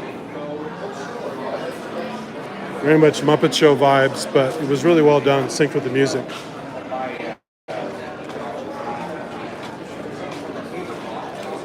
Okay.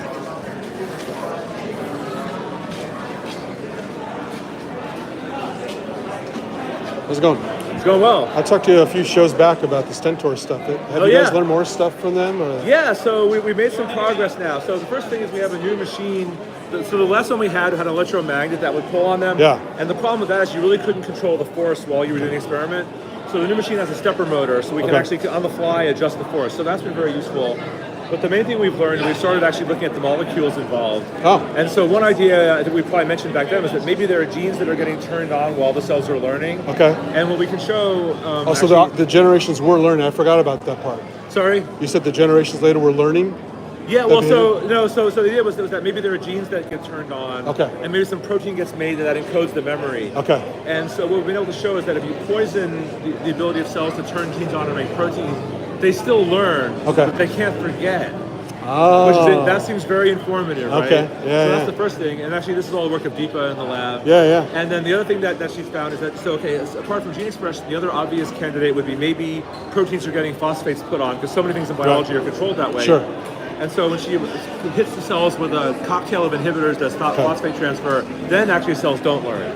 So there's some protein being phosphorylated. We don't know which one. And that's part of aging, right? Phosphorylation. Yeah, a lot of things, right? And so yeah. we have a collaborator who's got really good mass spectrometry where they can actually tell you all the proteins that are phosphorylated. Nice. And so we're going to find out soon, I think, which ones are the ones that are being modified. And then those become the targets to test more carefully. Excellent. So we're making progress. Yeah, it's taking a little while, but nice, cool. We're getting there. Thanks for remembering us. Well, I since I started watching you guys, and I was working at a nature center at the time, and I was a naturalist. In between doing IT stuff, I took a break for a while, then went back to IT. But I started my own micro channel on YouTube. Oh, cool! Doing live streams of just stuff I find anywhere in the ocean. Very cool. And bird baths. Puddles, really, fresh water, salt water, brackish, whatever, and just kind of like exploring, not knowing what I'm going to find. Yeah, because there's so many weird things out there, and still have plenty of stuff I haven't identified yet because there's so many to know, right? Right. And so I'm. Yeah, what do you do? Like, if you see something, like, how do you figure out what it is? Actually? So when I was working at that facility in Palo Alto, that one year they had USGS had an open house.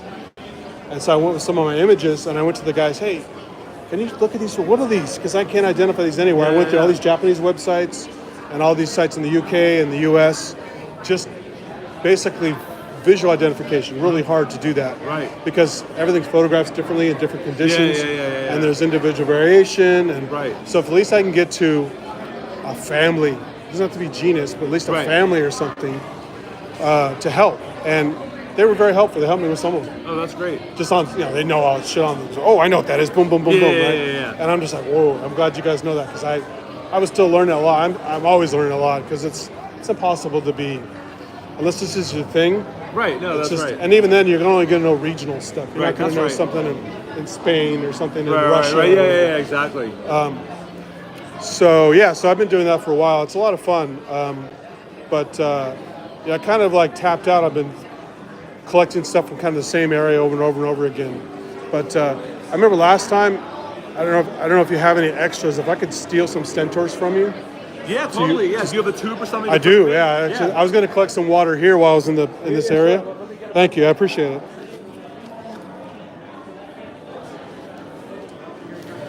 Man, it's good stuff. I actually scored some Stentors.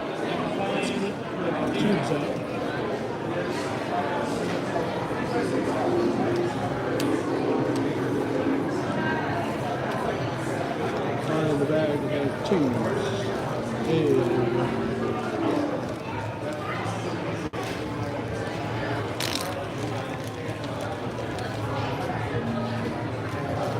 Ever since I started to stream, I have a habit of carrying tubes around. Oh yeah, good. I look like a maniac.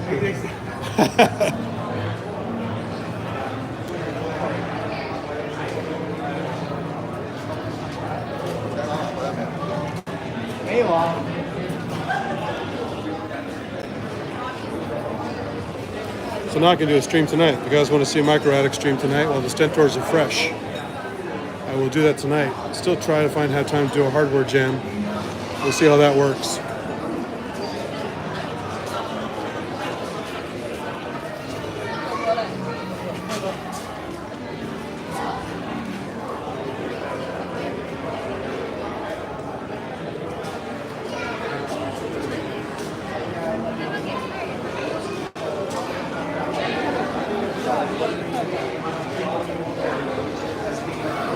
Shot of the whole room here. You guys can see. It's supposed to be normally at the Maker Faire. This is truly a dark room where it's really dark, but they didn't make it that dark this time because you can't close all the lights off with all the windows, all the light coming in, and they got to have some entrances coming in.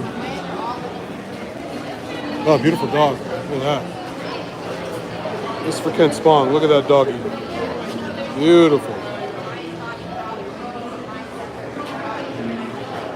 Oh, two of them.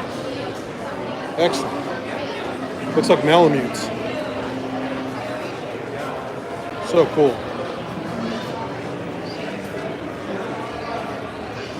Poor guy. I thought he's probably hand picking them out of the scope. He is. He's actually using a micro pipette and getting them out of the scope. That's so cool.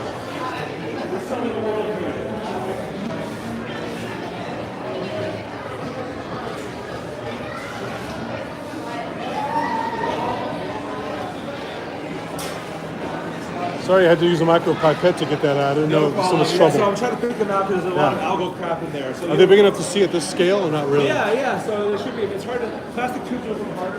Yeah. In a glass jar, they're much easier to see. You gotta get the light just right. Oh yeah. Let's see if you guys can see that on here. You guys see some large objects floating in. Those are stentors. I don't know if I get the focus right. The big animals. How many microns? They're about 1 millimeter long. Oh, they're a whole millimeter. Yeah. Wow, cool. Yeah, so that's a trick. At first, you might not even notice them because they're so much bigger than things you're used to looking at. Well, I'm used to looking at tardigrades. Okay, so it's sort of that. And nematodes. Yeah, things so like that. they're more like that. I remember, like I was at one point, I literally couldn't find the stentor because the magnification was so high. Yeah. It was like, that's not a moon, that's a. That's hilarious. I really appreciate it. Thank you. Sure. I've been dying because I know probably the best way to get them is to buy them, right? Yeah, Carolina Biological. For $4.50 you can buy an entire jar of them. They're really cheap. I actually, I was looking because I got some bay water last time I was in Tiburon. Oh yeah. And I was like, I want to find some cool stuff in the saltwater. And I just, of all the stuff I collected, I found one dinoflagellate. Like I couldn't find a whole bunch. I found one, but it was good for about a few seconds, and then it took off, and then I lost it. I see. But I got a really good shot as it rotated. Oh, that's cool. So the kind that has like the flagella and the groove. You can see the waist. Oh yeah, isn't that cool? And the groove, and I was so mad I couldn't find it again. But the slide started to dehydrate. Oh yeah. And I was like, do you have a trick for that, by the way? Because I try adding water to the cover slip, but it never works. Yeah, and I mean the only trick, basically though, I mean you can try to seal things up with like Vaseline or Baylap or something like that.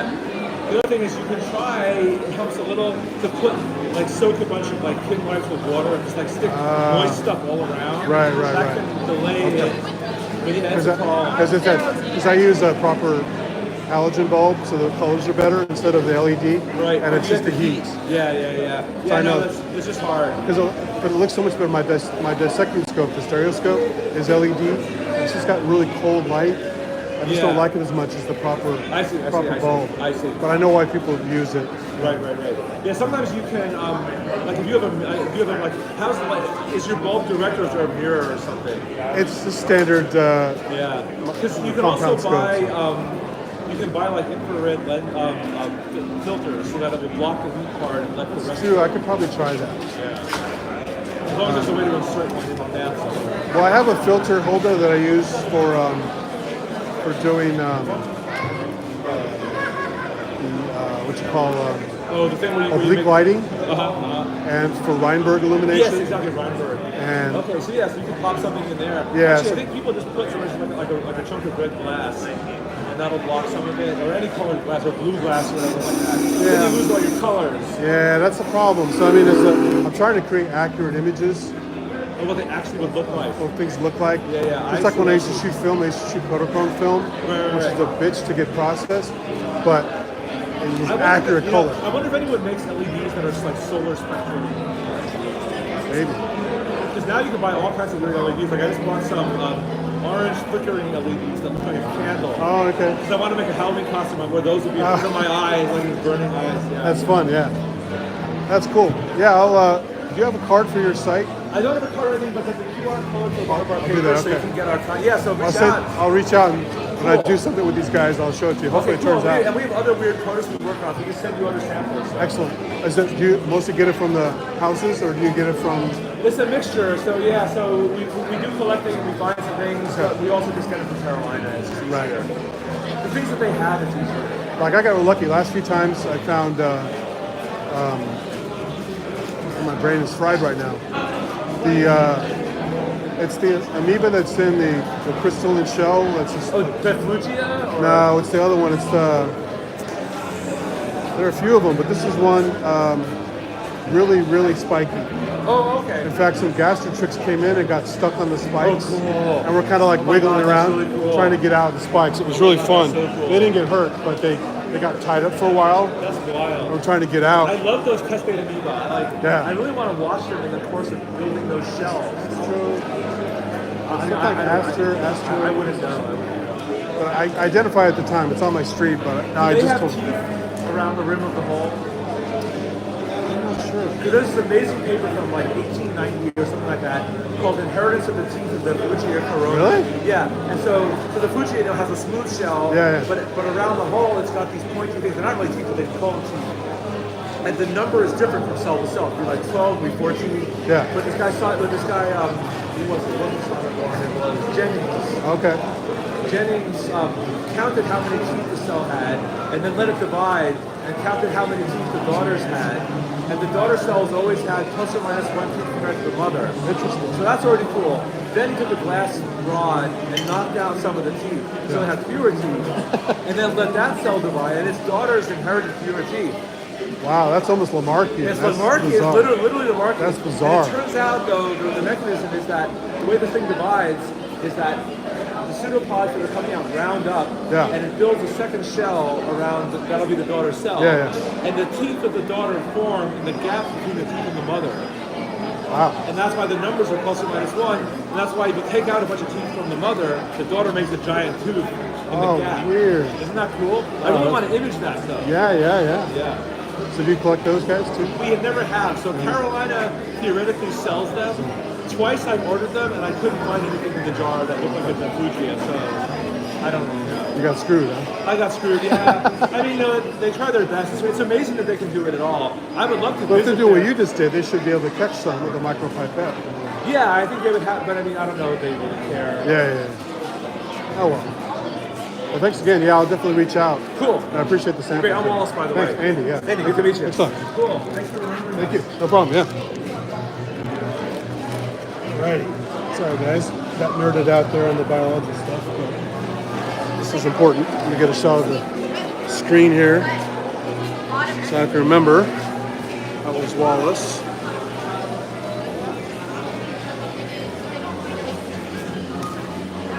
And I can't remember if you can see the screen here that shows them. I don't see any on their video right now, but they have some. They have a Stentor video here.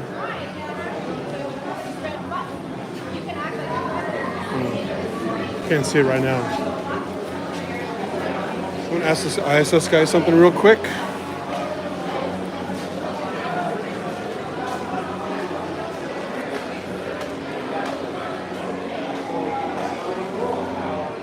Thank you. Yeah. My first one, my grandson, was 3 in 2013. My grandson was not like a super reader or something. He didn't read this information. But what he could do is count fishes. Every time So we make a little gadget for ISS above. I'll have to go online and look for that. The app's usually good enough, but well, we got some angels coming through here. Watch out. Gotta be in their best behavior.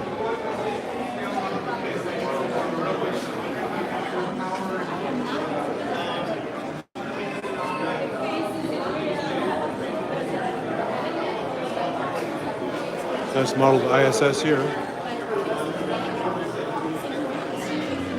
Pretty cool. Let's go back to the other side. Missed some of the dark side.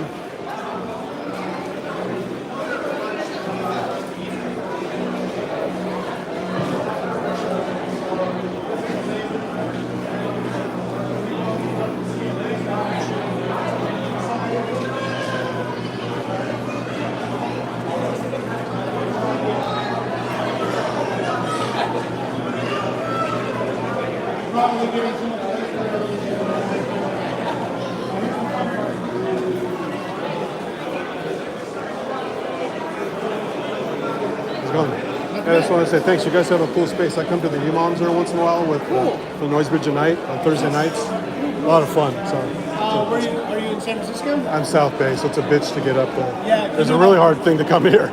You know about Naked Nexus? No, what's that? If you want a makerspace near you, bam. Really? They're part of the diaspora from Tech Shop. You in the Tech Shop? Guys, I was talking to some guys here about that. Are they gone?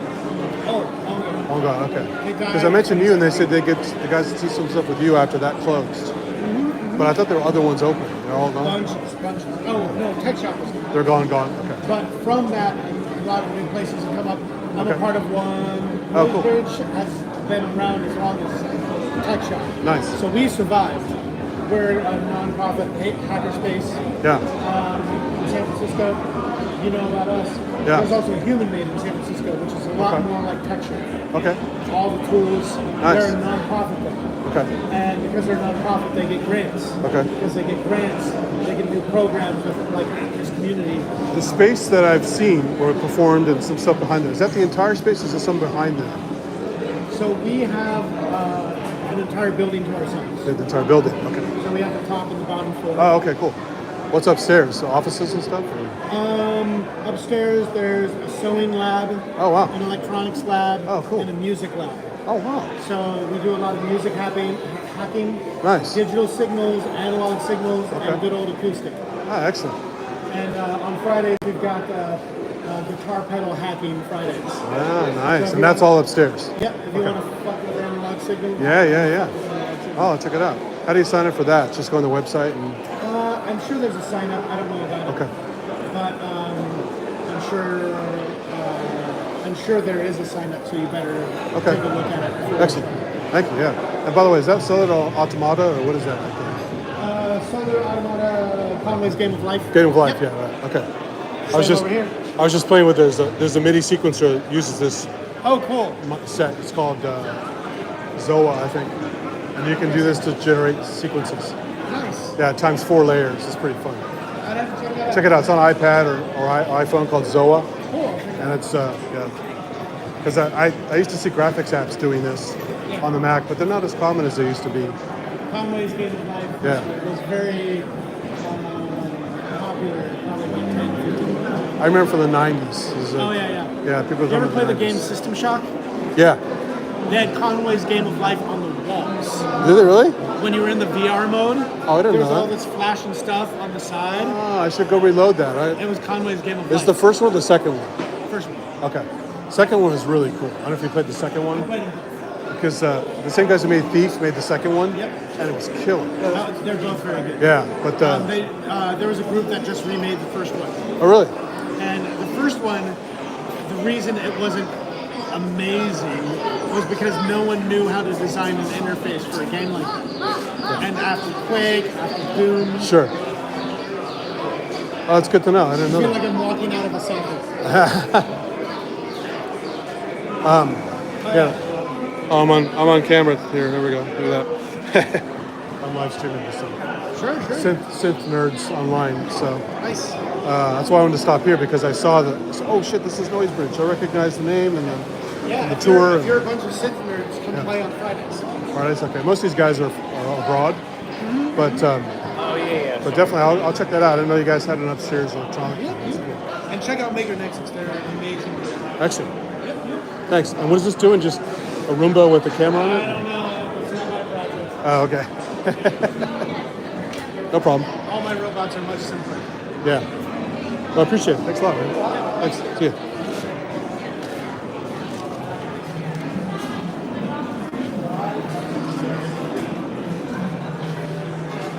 Pandora effects. Interesting graphics there.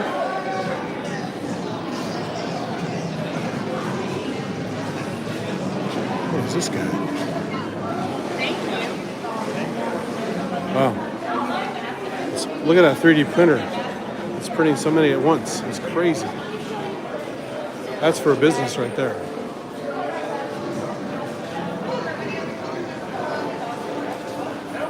This thing can print, what was that, 14 3D prints at the same time.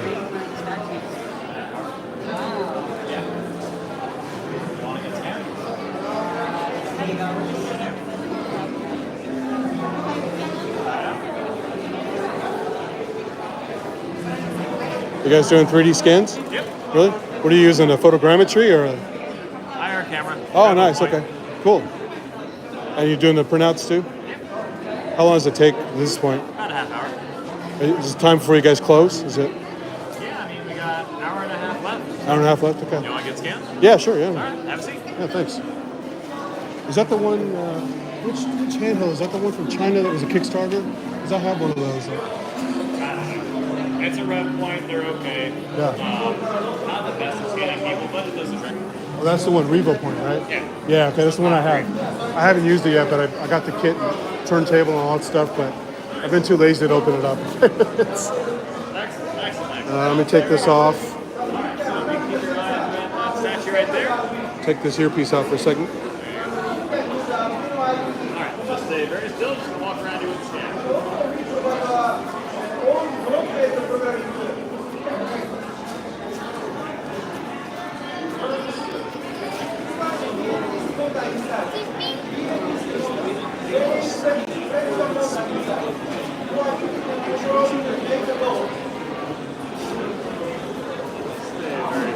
Very still, almost done in 10, 9, 8, 7, 6, 5, 4, 3,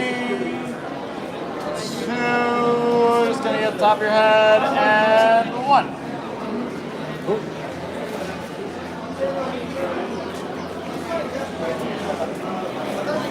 Just got a 3D scan, guys. Let's see how it turns out. It's a giant 3D printer that's made for schools and retailers. Is it possible to get that model too? Do you email it, or do I need a stick, or how do I? Cool, thank you. Excellent, yeah. Mom! Do you want to print as well, or you just want file? Both, actually, yeah. Because my printer's acting weird right now.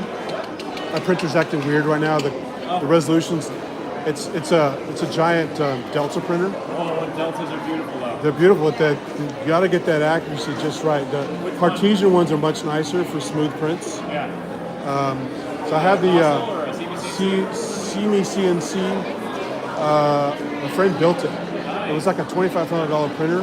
He bought, put it together, used it for a while, upgraded to much better stuff, sold it to me for $400. That's nice. It's really nice, but it's so slow. Just to print something that big takes like sometimes a couple hours. What's your name? Oh, Andy? Yeah. And what color you want to make? How about that that aquamarine one? It's kind of cool. Teal? Yeah. Probably get that good. Unfortunately, that we got now in a process at the moment, so it takes a little while longer. Okay. What's quicker then? What's a good color? Oh, let's see. We got red, we got white, we got pink. Orange? Let's try orange. I've never tried an orange one. Yeah. We'll get that going for you. Oh, thanks. $20 cash or memo. Dude, credit.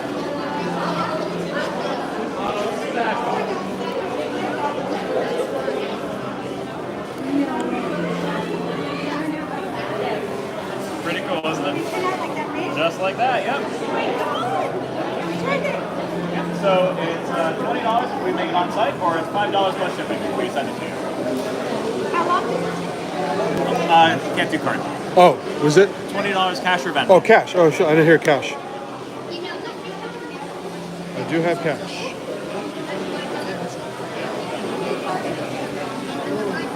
Yeah.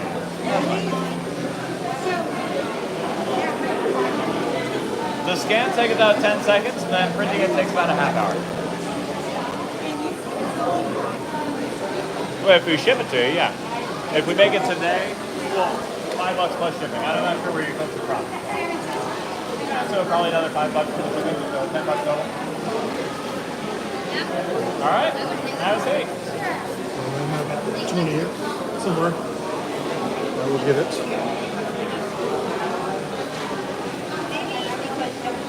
All right, so stand very still. Keep your eyes on that statue right there.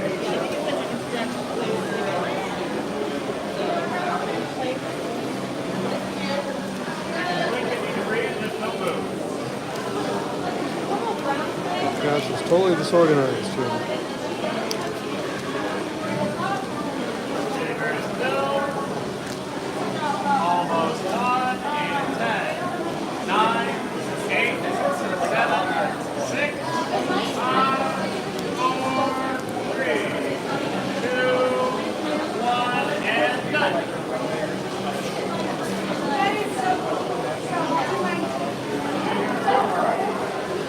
Yeah.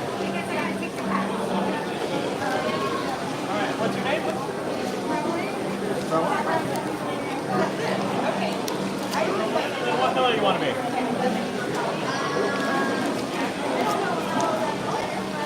don't know either. I have no idea. Oh, I think you probably have an image that's like looking in profile. There's the bigger money. I've got like, I've got There you go. Sorry, it was buried. Yep, no worries at all. yeah. So he's probably super old. Like, yeah. Come back in a half hour, you said? About a half hour, yeah. Okay, thank you.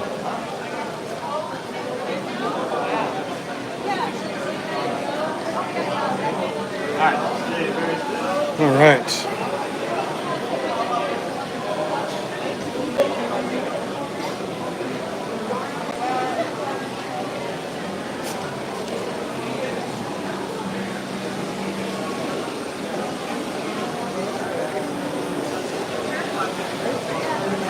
I got a chance to check this out. Nice controller boxes here. Joysticks. Knobbage. Play a little Mother 32 with some pedals.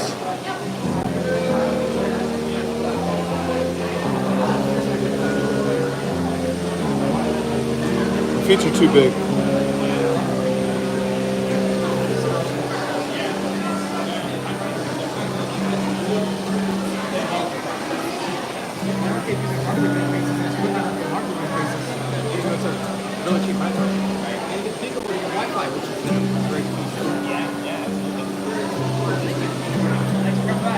It's going. So you make all this stuff? I did. Excellent. Do you sell? I didn't make this. Well, not the Mother 32, right? But do you sell that? Right now, no. But I have box of instruments is kind of my instrument building Right. piece, and I'm trying to figure out right now what are people interested in. Yeah, yeah. I love supporting the DIY community. Sure, as sure. well, So do I make the circuit boards available, or do I make the software available to myself for lead instruments? Yeah. Right now, I build these for myself. And That's really cool. This the strumming thing on there is really nice. Yeah, thank you. Those control boxes over there. Yeah. Are those MIDI and CV, or are they Just MIDI just right MIDI? now. Okay. One has 4 expression inputs. Okay. But it's all USB MIDI. And Huh. so I have the same circuit board design for those two and the pepperboard on the floor. Okay. And so it's just a platform for building simple. Do you sell those too, or are you still just selling? Right now, I don't. Okay. Or plans or kits or whatever? So I'll be putting a lot of this stuff on my website. Okay. And trying to, for the next few months, try to figure out which things Nice. people are interested in. But yeah, I'll probably make this circuit board available. Cool. I like having the joystick thing. Is very clever. I built that for Watts Ground. Oh, okay, cool. So it's really hard to find software. Well, you just don't get a lot of stuff with multiple joysticks, except for that one synth made by that company that almost went out of business. I'm drawing a blank of the damn name. You know what I'm talking about? Yeah, it has like 4 joysticks. It's called the Vectra, I think. Something like that. I don't know. I'm drawing a blank on the name. My brain is fried right now. But they had like 4. There's a little touch keyboard, kind of like a Micro Freak, and then it had 4 joysticks you could control at the same time. And it was really clever. But the company went under for a while. Then they got rescued, and so they're hard to get. The stock is very low on them, from what I heard. But they show up at shows and stuff. You can play them. So the secret to these is you can buy these from any fruit Right. Amazon or something. The secret is to take the bottom off and take the springs out. Ah, okay. Because they're essentially just 2 potentiometers. Right, okay. Mounted like this. Nice. And so you're turning one up and the other. Yeah, yeah, definitely, yeah. But they have springs on them to turn them to center. Right. Which It's like my Novation X Station has that for the stick. It has a little switch at the bottom, and you can you turn the springy off, and now it's loose. Yeah, it's a switch. Yeah, it's because I think the mod is already set to be free, and the pitch you can turn that off. I forgot. It's been a while, but it has a switch for one of those or both of them. I can't remember. And so most companies don't do that. So it's cool if they thought about that for other types of modulation choices and stuff. Especially if you're doing like not Western. Yeah, exactly. Yeah. You want to do weird stuff. Yeah, cool. All right, I'll take a picture of your thing and keep up with your stuff. Yeah, I'm hoping to release. This is my passion, my background Nice. music composition. So I have a day job. So it's like how do I start? I have some I'm actually live streaming right now to some synth friends around the world. So I'm showing them all this cool stuff. You can say hi to everybody. And I'll put your thing on the screen so people maybe buy your stuff and you eventually sell it. Or at least, get the plans from you if you have the plans. Because you have these little boards you make, right? Yeah, so these are all part of this instrument over here. Oh, I was going to ask about that too. What is this guy? Yeah, so this is, the big thing in the middle here is the guts of a Hammond organ. Oh, nice. This is a tone wheel generator. Okay, cool. And so inside that box, there are 96 of these little wheels spinning interesting. around, and each one has magnetic pickup in front of it. Cool. So it doesn't make any acoustic sound, it's making an electric signal. Nice. And then each one of those 96 outputs is coming through these wires. And I've made a custom control system here so we can play it with modern MIDI keyboards. Oh, wow. and synthesizers. So it's hooked up now? Yeah. Can you see anything in here when it's turning? Or? If you get underneath, Underneath you can see it. yeah, Okay. I can show you a spot that you want to take some images there, but yeah, so essentially this board is all running off an RT2040. Nice. And I have digital to analog conversion to control voltage control amplifiers. Okay. And that's how I'm letting the signals through. Very cool. So today we just have kind of a gate on and off. On and off, yeah, I noticed that. But in the future we'll be adding Yeah, yeah. the ability to add envelopes and real-time control of those PCAs. And then you could run it through a software Leslie. Yeah. Like that. Or Yeah, it's a whole other deal. Exactly. But this fits in the car much better than a full Hammond organ. So it's the actual guts. Yeah, is it this like is a the B3 motor. or is it a... This is an H100, which is a little bit later organ. Okay. But this is probably around 68. So H100, okay. And it has 96 notes. I think or 96 tones, I should say. Okay. The B3, I think, has 91. Okay. So it's a slightly expanded range. And right now, it's just doing a single tone per Is it key. considered as good sounding as the B3? A lot of the B3 sound is actually everything else. Okay. Right, so the tone generators are fairly standard across, but you have different types of amplifiers and different elements in there. You have the sustain harp, which is something I don't even know how it works yet. okay, You have kind of the percussion modules, Sure. you have the vibrato modules, all of those additional pieces. And I think for the way the keyboard is set up and the way it blends the harmonics of the different tones is the thing people really love about the B3. I see. Okay. Yeah. Interesting. So I may be able to emulate that sound a little bit more once I have the VCAs Yeah, working a little yeah. bit better. That's cool. Nice. How long did it take you to make that thing? Okay. It started out as an experiment with a guitar. Yeah. And what I found is the best place to mount the servos was right where the pickups are on the body. And so you get all of the motor noise into the pickup. Right. Okay. The design was influenced by wanting to move those two things opposite ends of the instrument. Okay. And this is essentially two guitar necks next to each other. Okay. You've got 12 notes here. I can retune it however I want. Yeah. I just haven't been tuning it right now. It's like a automated Chapman stick. Yeah. Cool. Oh yeah, definitely. Well, have you seen a Marxophone? Check that out if you haven't. So, do you know the song? Is it something days, hard days or strange? Not strange days. It's a song by Portishead. With the it's got that funky like spy movie guitar riff in it. And then there's a bouncy harpy sound. It's an auto harp without the auto harp keys. So basically just an open zither.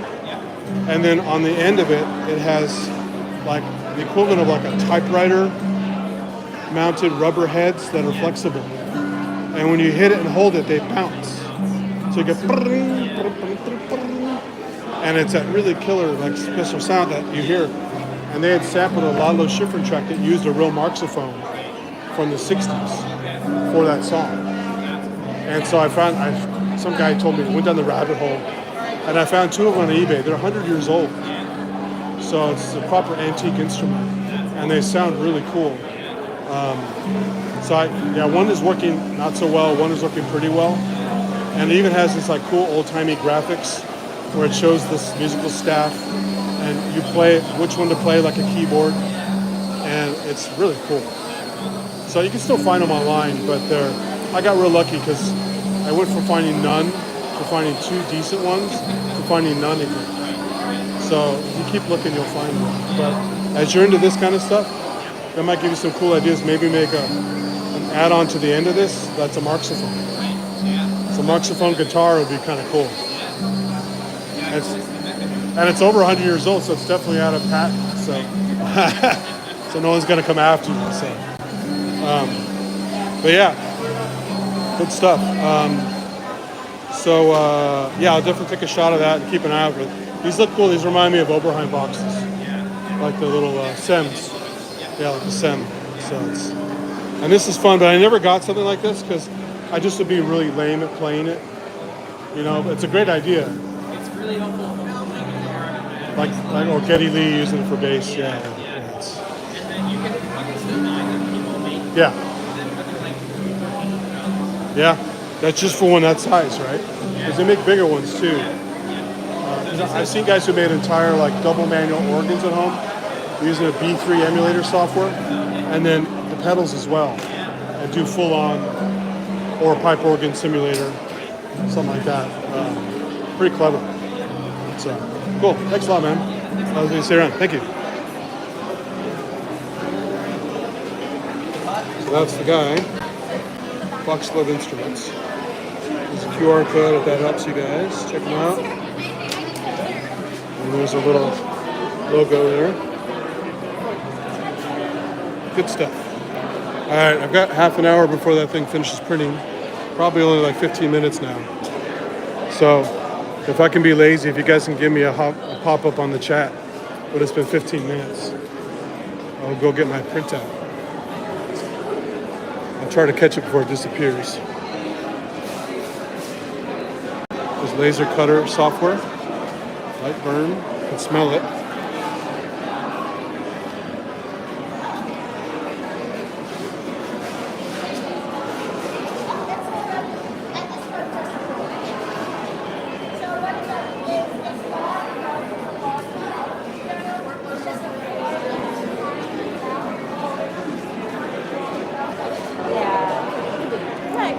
Wow, here's the Retro Roadshow. It's all old school.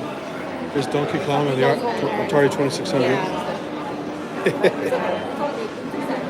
You're done.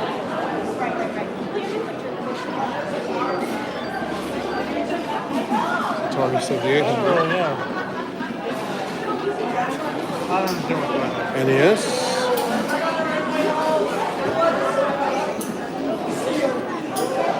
Nintendo 64.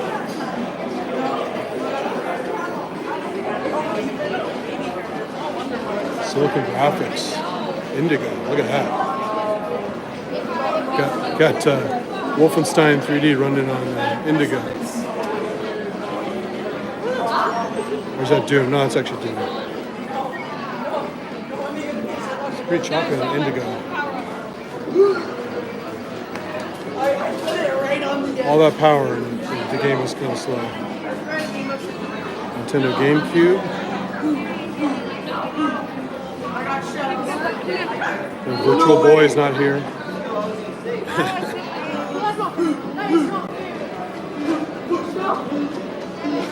Super Nintendo.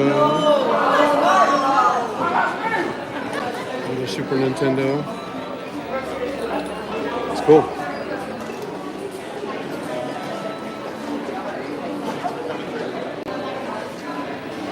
Polyhedra Party.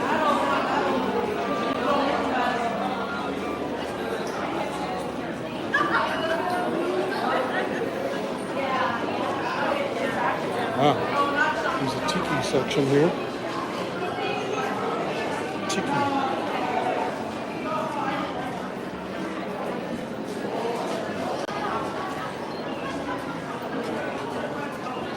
is a Delta printer like mine. He's printed a very large Tiki model there.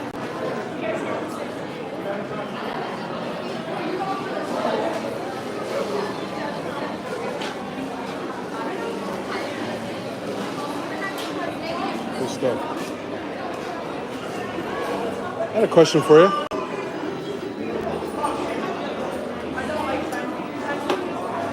Did you find it difficult to get your Delta printer printing nice and smooth? Mine's always kind of got artifacts on it. Is that a pain in the ass to get it calibrated right? No, it's usually good. It's just so much wind here that it's all screwed up. Well, where I am, it's not windy, but it's just, I think I'm using bad filament, or the temperature's wrong, or there's some of the calibration settings I'm using are getting really rough. Like something, if I print something with floating gears, it never works. They're always stuck. Or things are more stringy, or things are more just kind of rough at the end. I have to use a lot of cleanup.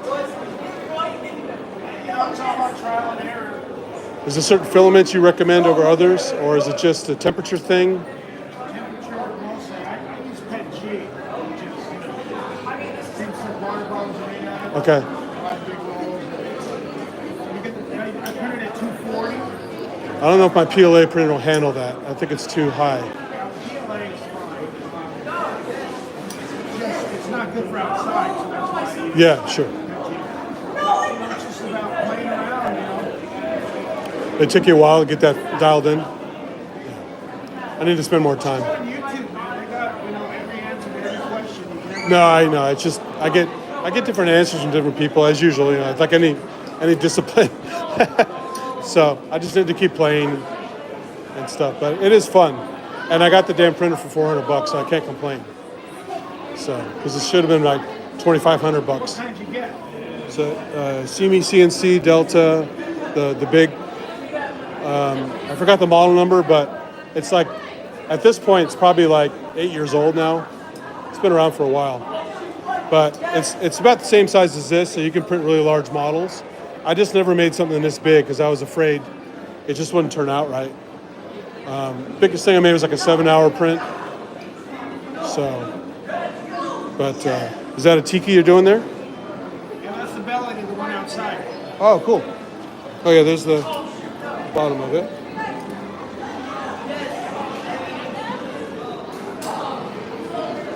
Just doing this one. Looks like. This one in the middle. That's the belly.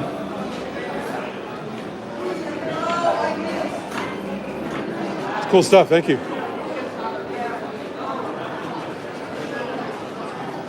That is Rhino.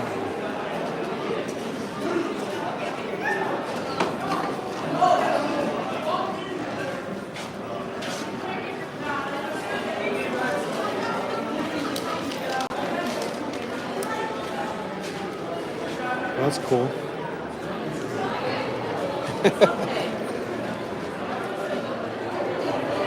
Wool bunny. Huh. You can make little wool figurines out of wool. Does it make your Faire robot? There's even a pink Domokun kind of thing.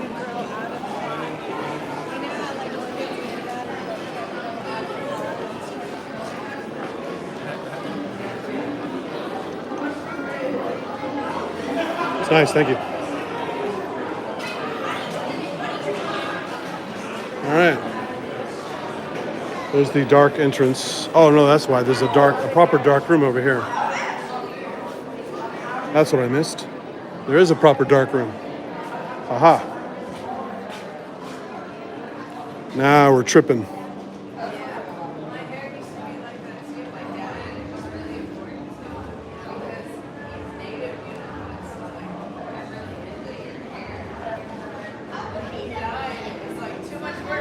Very nice, very nice.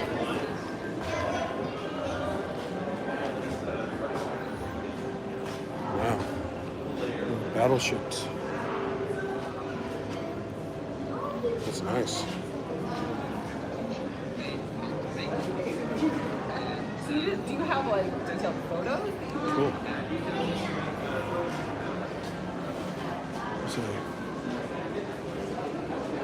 This is the inside of the Lament configuration from Hellraiser.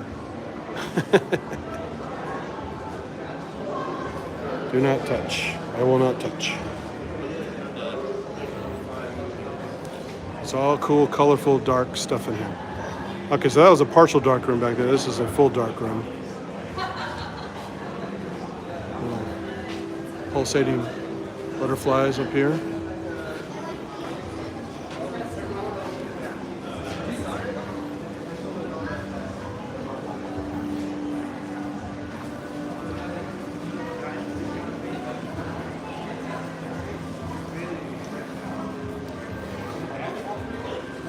Show his sign here if I can read it. I'll try to zoom in on it later. Okay, keep going. Look at this crazy garden here.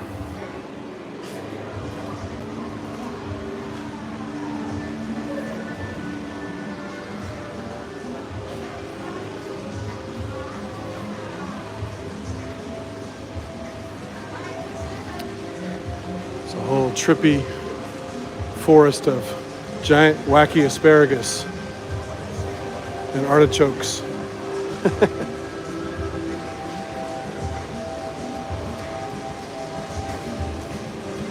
Ty needs these, yeah. Ty needs a bunch of these in the studio.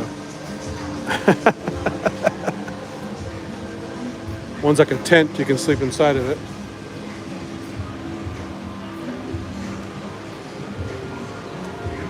Ty can put these in the area, has lots of space, and put the Teenage Engineering wooden figures in the other small area. This is fun. Ah, nice dragon in here.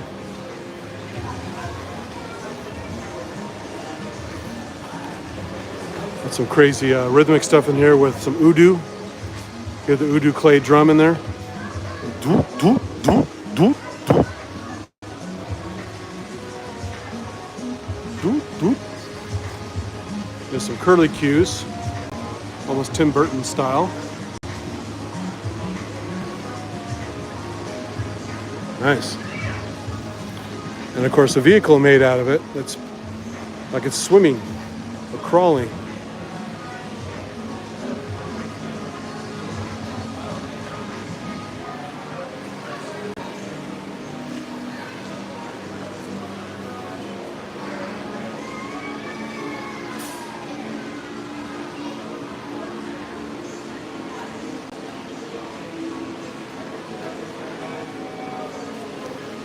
Pretty trippy. Pretty trippy.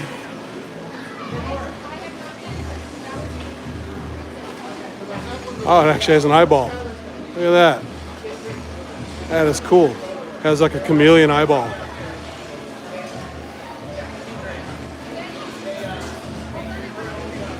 Oh, it's because it is a kind of a chameleon head shape. Or a gecko. Geckos have eyeballs like that too.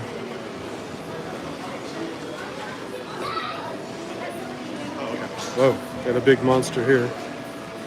Chomp, chomp, chomp. Got some glow-in-the-dark fashions. SIGGRAPH had a electroluminescent fashion show one year. It's pretty cool. Doing stuff similar to this.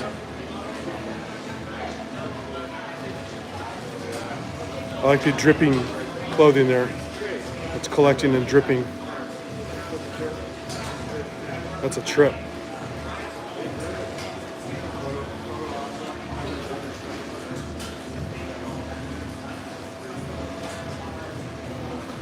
Aaron St. Blaine.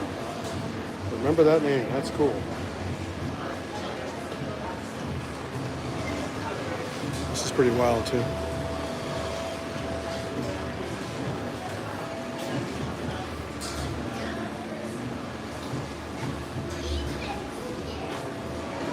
Dogs in here like, what the hell's going on? There's the head of that thing opening up. Oh, look at that. It's got an octopus in its throat. All kinds of jellies on the top.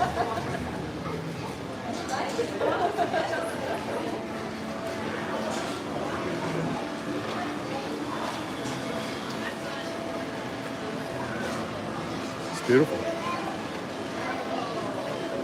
Jelly hanging over there.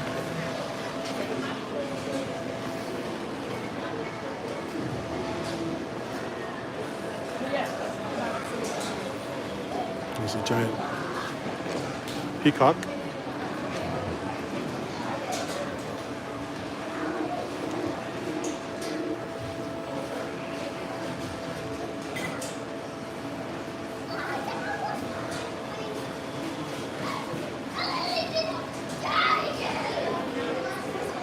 That's crazy.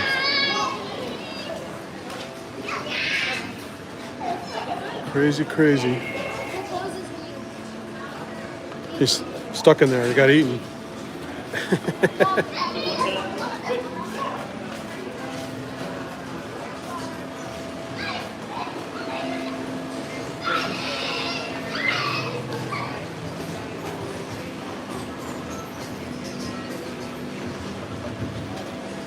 A lot of cool art this time.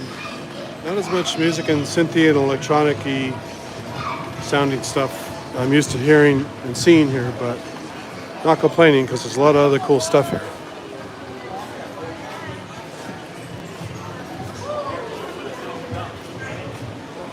There's a little gathering area there under the giant artichoke.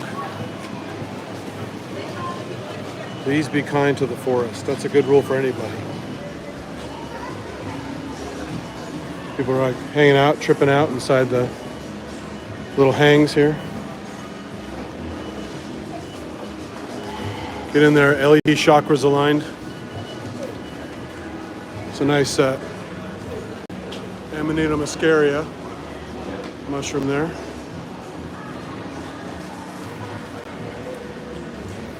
Got a nice establishing shot going out. This is cool.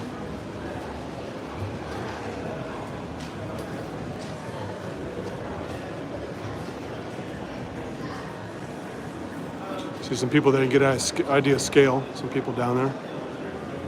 You can pretty much go to the ceiling, some of them.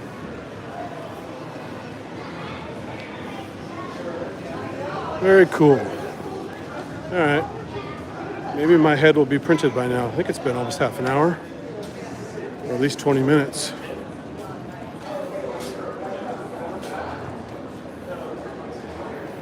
Random mannequins around just to creep you out.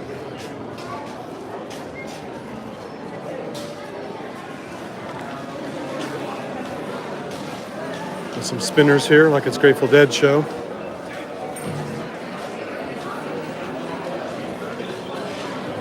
What was this one? Ooh, Geiger counter. Nice. Arduino Geiger counter. Very nice.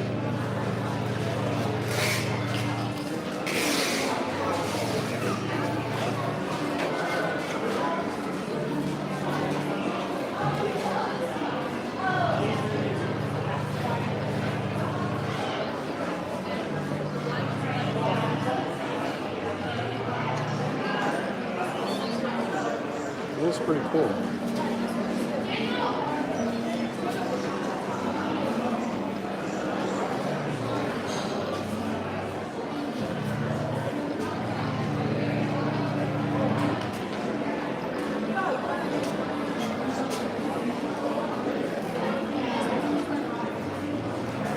So the kit is a small one here. The kit is for the small one. Is that the kit? It says on there the kit at Faire. Oh, okay.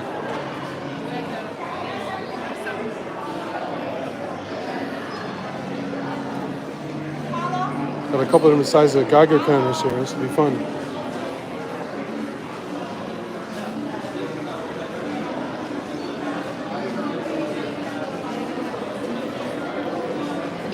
Hello.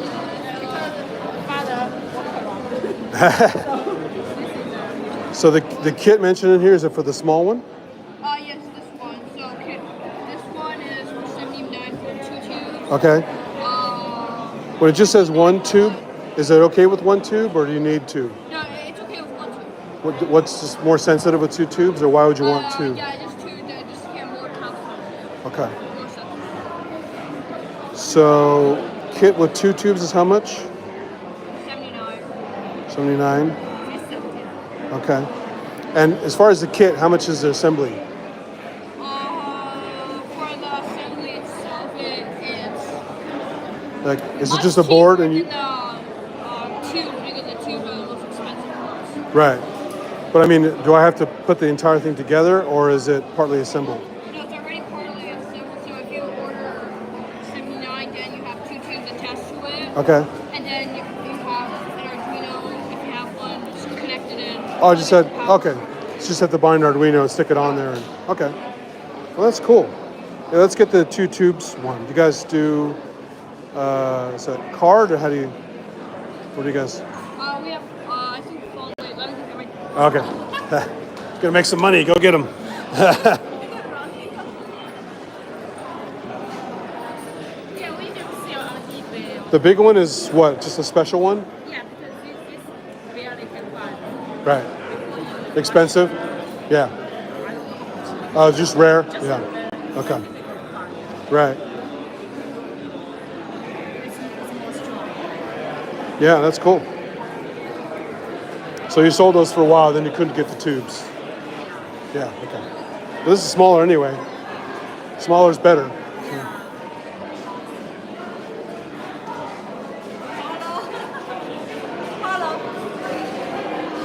Gotta find them.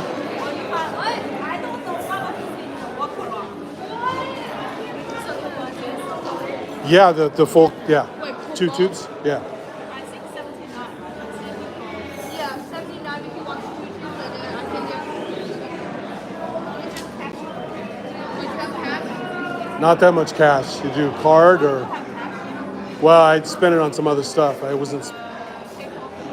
PayPal, yeah. No, here, you have to sign it. Yeah.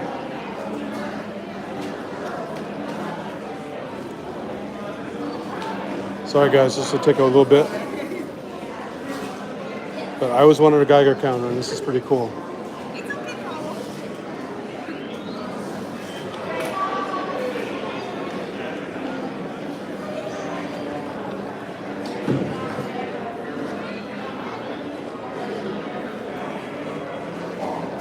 Get some shots of this while we're waiting. Educational material. You can snapshot it later.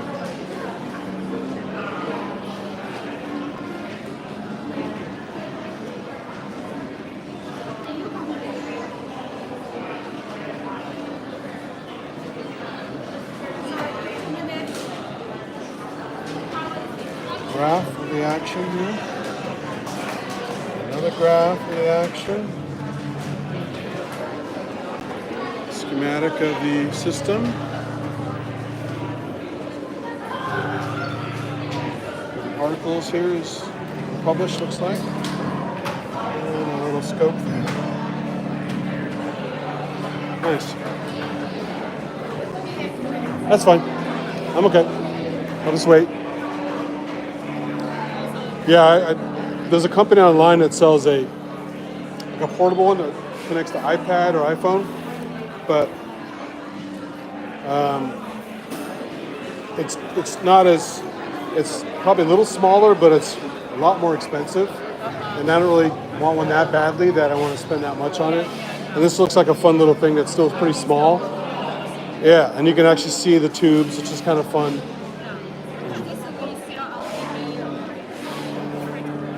Yeah, it's nice. You just put it in a plastic box, basically, for protection. And, yeah. Although plastic will block. This does beta and gamma, right?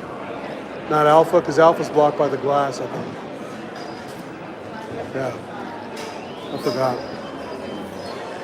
Been a while since I studied radioactivity, so I can't remember. But alpha's often blocked by your clothes.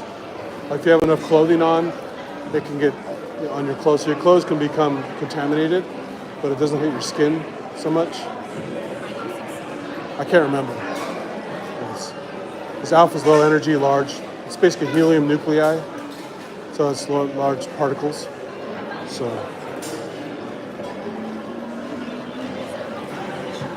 Hmm?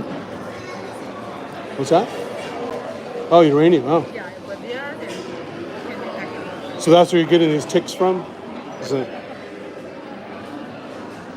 Yeah, you see the chart and you would go wide just to like. Oh, okay. Yeah, yeah.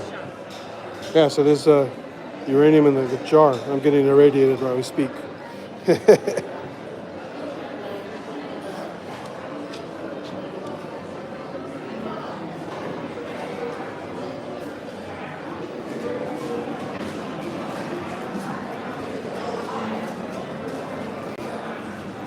There's the website.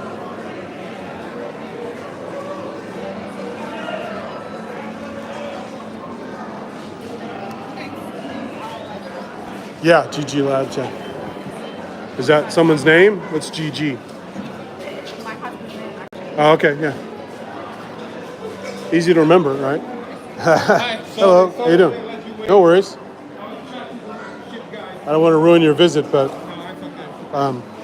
so yeah, I wanted to get the kit with the 2 tubes, but I don't have cash. You take card or PayPal or something? PayPal? Okay, cool.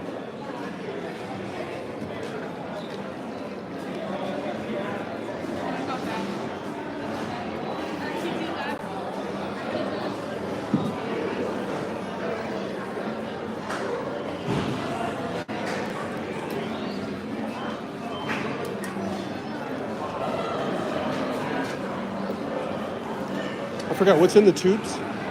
It's a mix of noble gases. Oh, okay, right. The mix depends on the type of Equal percentage of. It's a blend, and they choose to between sensitivity and recovery time. Okay. So it's a mix helium, neon, and Okay. Argon? Is it argon in there? Yeah.